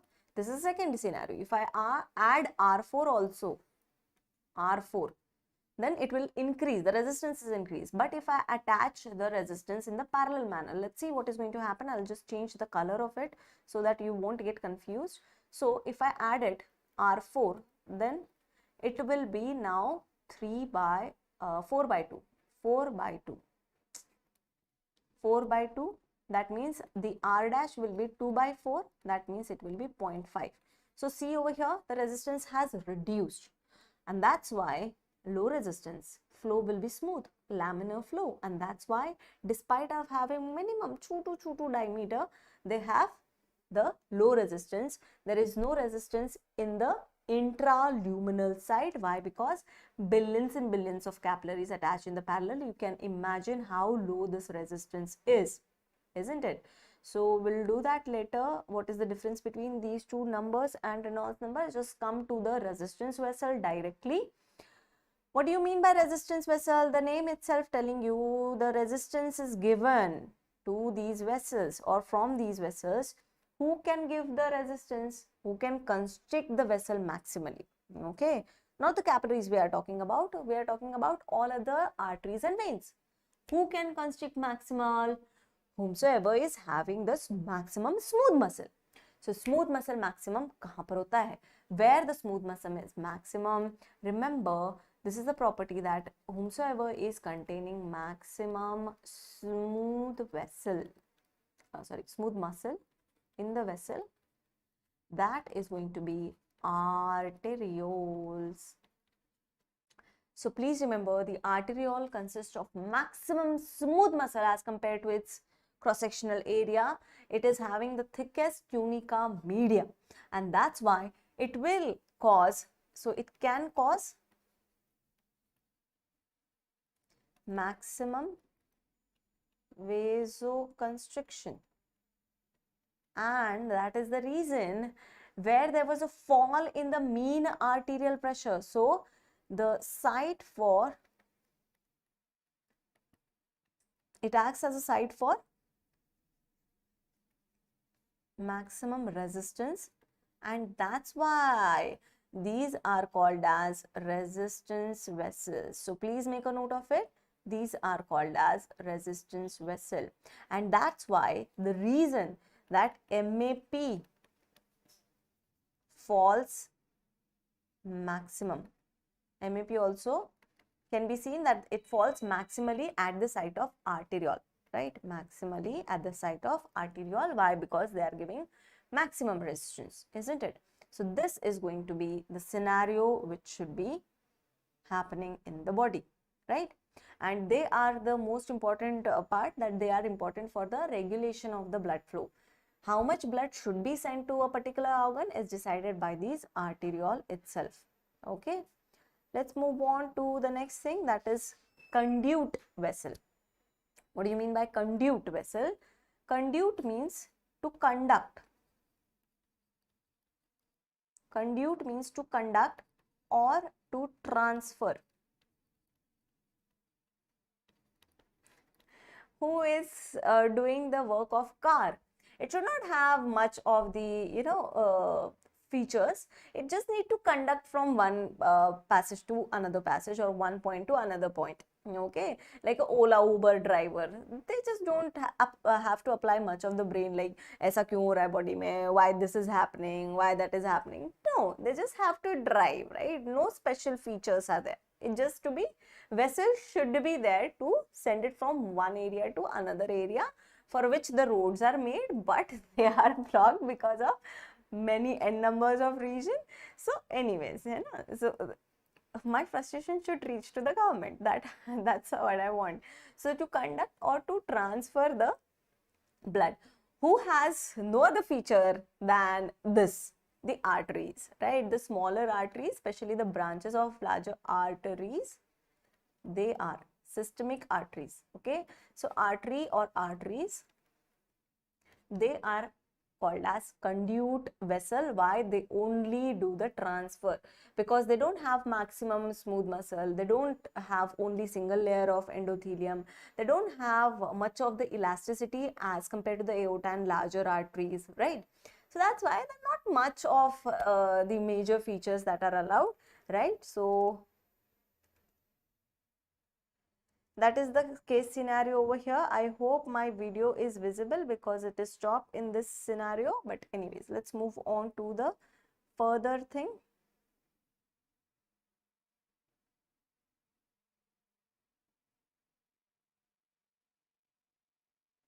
Okay, so that is the case scenario over here. Chalo, let's move on. It has stopped in this iPad. So I'm going to give you just summary of it. Wind-Kessel vessel. What do you mean by Wind-Kessel vessel? Wind-Kessel vessel ka what was the property, and tell me the function of it or example. Okay, property or function and example. Wind-Kessel vessel had the maximum elasticity, and that's why their function is the good compliance and good recoil. That means we are going to focus on good recoil. Elasticity is better. That's why what is their function? To maintain mainly the DVP. Maximum is in the aorta, right? We'll just write it over here, aorta. Good recoil, and that's why the aorta has the best example. Okay, larger arteries can be the examples also. So recoil is better. Recoil is better, and that's why good recoil. Wind-Kessel, right? Like a wind, it is going to stretch and come back, stretch and come back, right? Like a wind. Okay. Capacitance vessel, it has the capacity, or it stores the blood, capacity to store the blood, or it stores the blood. It stores the blood, and that's why it is acting as a storehouse. Whenever we require it, we are going to cause vasoconstriction and we are going to maintain our blood pressure. Who was the, I stopped getting the chart, so please let me know if I'm audible and visible, right? So stores the blood, that means systemic veins, isn't it? Systemic veins. What about exchange vessel? They are best, so that means the less resistance, less flow, or low velocity, single layer, right? So they are the best for the exchange. Who are they? Capillaries. Capillaries. Resistance. What is going to happen to the resistance vessel? Resistance vessel, they are going to give the resistance because they do have a maximum smooth muscle. Maximum smooth muscle. Who has maximum smooth muscle? Bacho. Arterioles. I don't know why the chat is not coming. Okay, so show me that you remember, right? Conduit vessel, their function is to transfer the blood from one point, from point A, let's say, to point B, right? So who are they? They are the arteries. They are the arteries. Yes, Shalu, I got your answer. Thank you very much. Example de diye bache. I don't know what time you messaged me. So examples are aorta, systemic veins, capillaries, arteriole, and arteries. This is a summary. How much time it will take to revise you? Only 2 minutes. You just have to go through this chart one day before. So for every scenario, you have to make a summary of it. Okay. So in the YouTube, you can see the synopsis of the whole movie. They will tell you the crux of the movie in 20 minutes, right? Similarly, you have to make the crux of each and every topic so that you can revise it in 2 minutes, because remember that you won't be getting much of the time to revise at the end. You won't be getting 10 days for each paper. For anatomy, for physiology, maximum 1 day you are going to get in between. Sometimes that is also not there in some universities. So you have to make sure that the whole physiology you can revise in the 5 to 6 hours. Okay. Shalu, artery में all the systemic arteries बच्चे, any artery, radial artery, brachial artery, all the arteries, they are carrying the blood, na? So all the smaller arteries, they are carrying the blood. So that is going to be there in the conduit vessel, है ना? Capillaries में भी I am not going to mention which capillary, okay बच्चे? All the small capillary, they act as a conduit vessel, right? So that is the scenario. I hope we can finish the class over here. Just facts are there. Blood volume is usually 5.4. You can see that in the periphery we do have 80% thanks to our systemic veins. Maximum blood volume and maximum compliance is seen in the veins. Elastic tissue and smooth muscle will be absent in the capillary and venules also, because they have to store the blood. If they start to contract, that won't happen. And sympathetic control is absent in the capillaries as well as in the precapillary sphincters. There are doors before the capillaries. They are known as precapillary sphincter. In the last lecture, we have talked about this, right? So that is all. You just can tell me the answers of these questions. Blood flow through the vessel. In 5 minutes, we'll just cut it off. Blood flow through a vessel directly with which one of the following? First answer दो question का. If you want more time, very कहाँ करेगा बच्चों? Pressure से करेगा, resistance से करेगा, viscosity से करेगा, और किससे नहीं करेगा? That you have to solve with the Reynolds formula. That is nothing but it is especially the Poiseuille-Huygens law. We are going to apply it for it. So flow, I'll just tell you shortly. Last time also we have discussed this. Flow is equal to delta P upon R, and R via the Poiseuille-Huygens law. How we calculate the R? The blood flow through the vessel, R is equal to 8 eta L by pi R raised to 4. So if I apply the R over here, that will become delta P 8 eta L upon 8 eta L pi R raised to 4. right? So definitely L is the length. Last time also we have discussed this. L is the length, right? This is the viscosity. So viscosity is there, pressure difference is delta P. Because of all these, this is going to get affected, right? But remember, resistance varies directly. They have asked directly, okay? So see over here, the L comes in the, all this are going to affect even the resistance. Resistance inversely proportional, right? And that's why it is going to be the case directly delta P, है ना? Delta P से direct scenario है. The viscosity, length and resistance, they are indirectly or inversely, not directly, inversely proportional to it, only directly proportional is C. Pressure difference. Coming to the maximum surface area present in. Answers, bacho. I don't know, I am not getting the chart. So I'm just going to give the answers because not much time is left. Capillaries are going to have maximum surface area, right? Sitting to standing position, the first change is going to be in the venous return. This is a cardiac output question. But anyways, major part of the total peripheral resistance. कहाँ से आता है बच्चों? Resistance. Resistance are from the arterioles. So either you guys are not giving me the answers or I'm not getting the chart. Okay. So arterioles is the answer over here.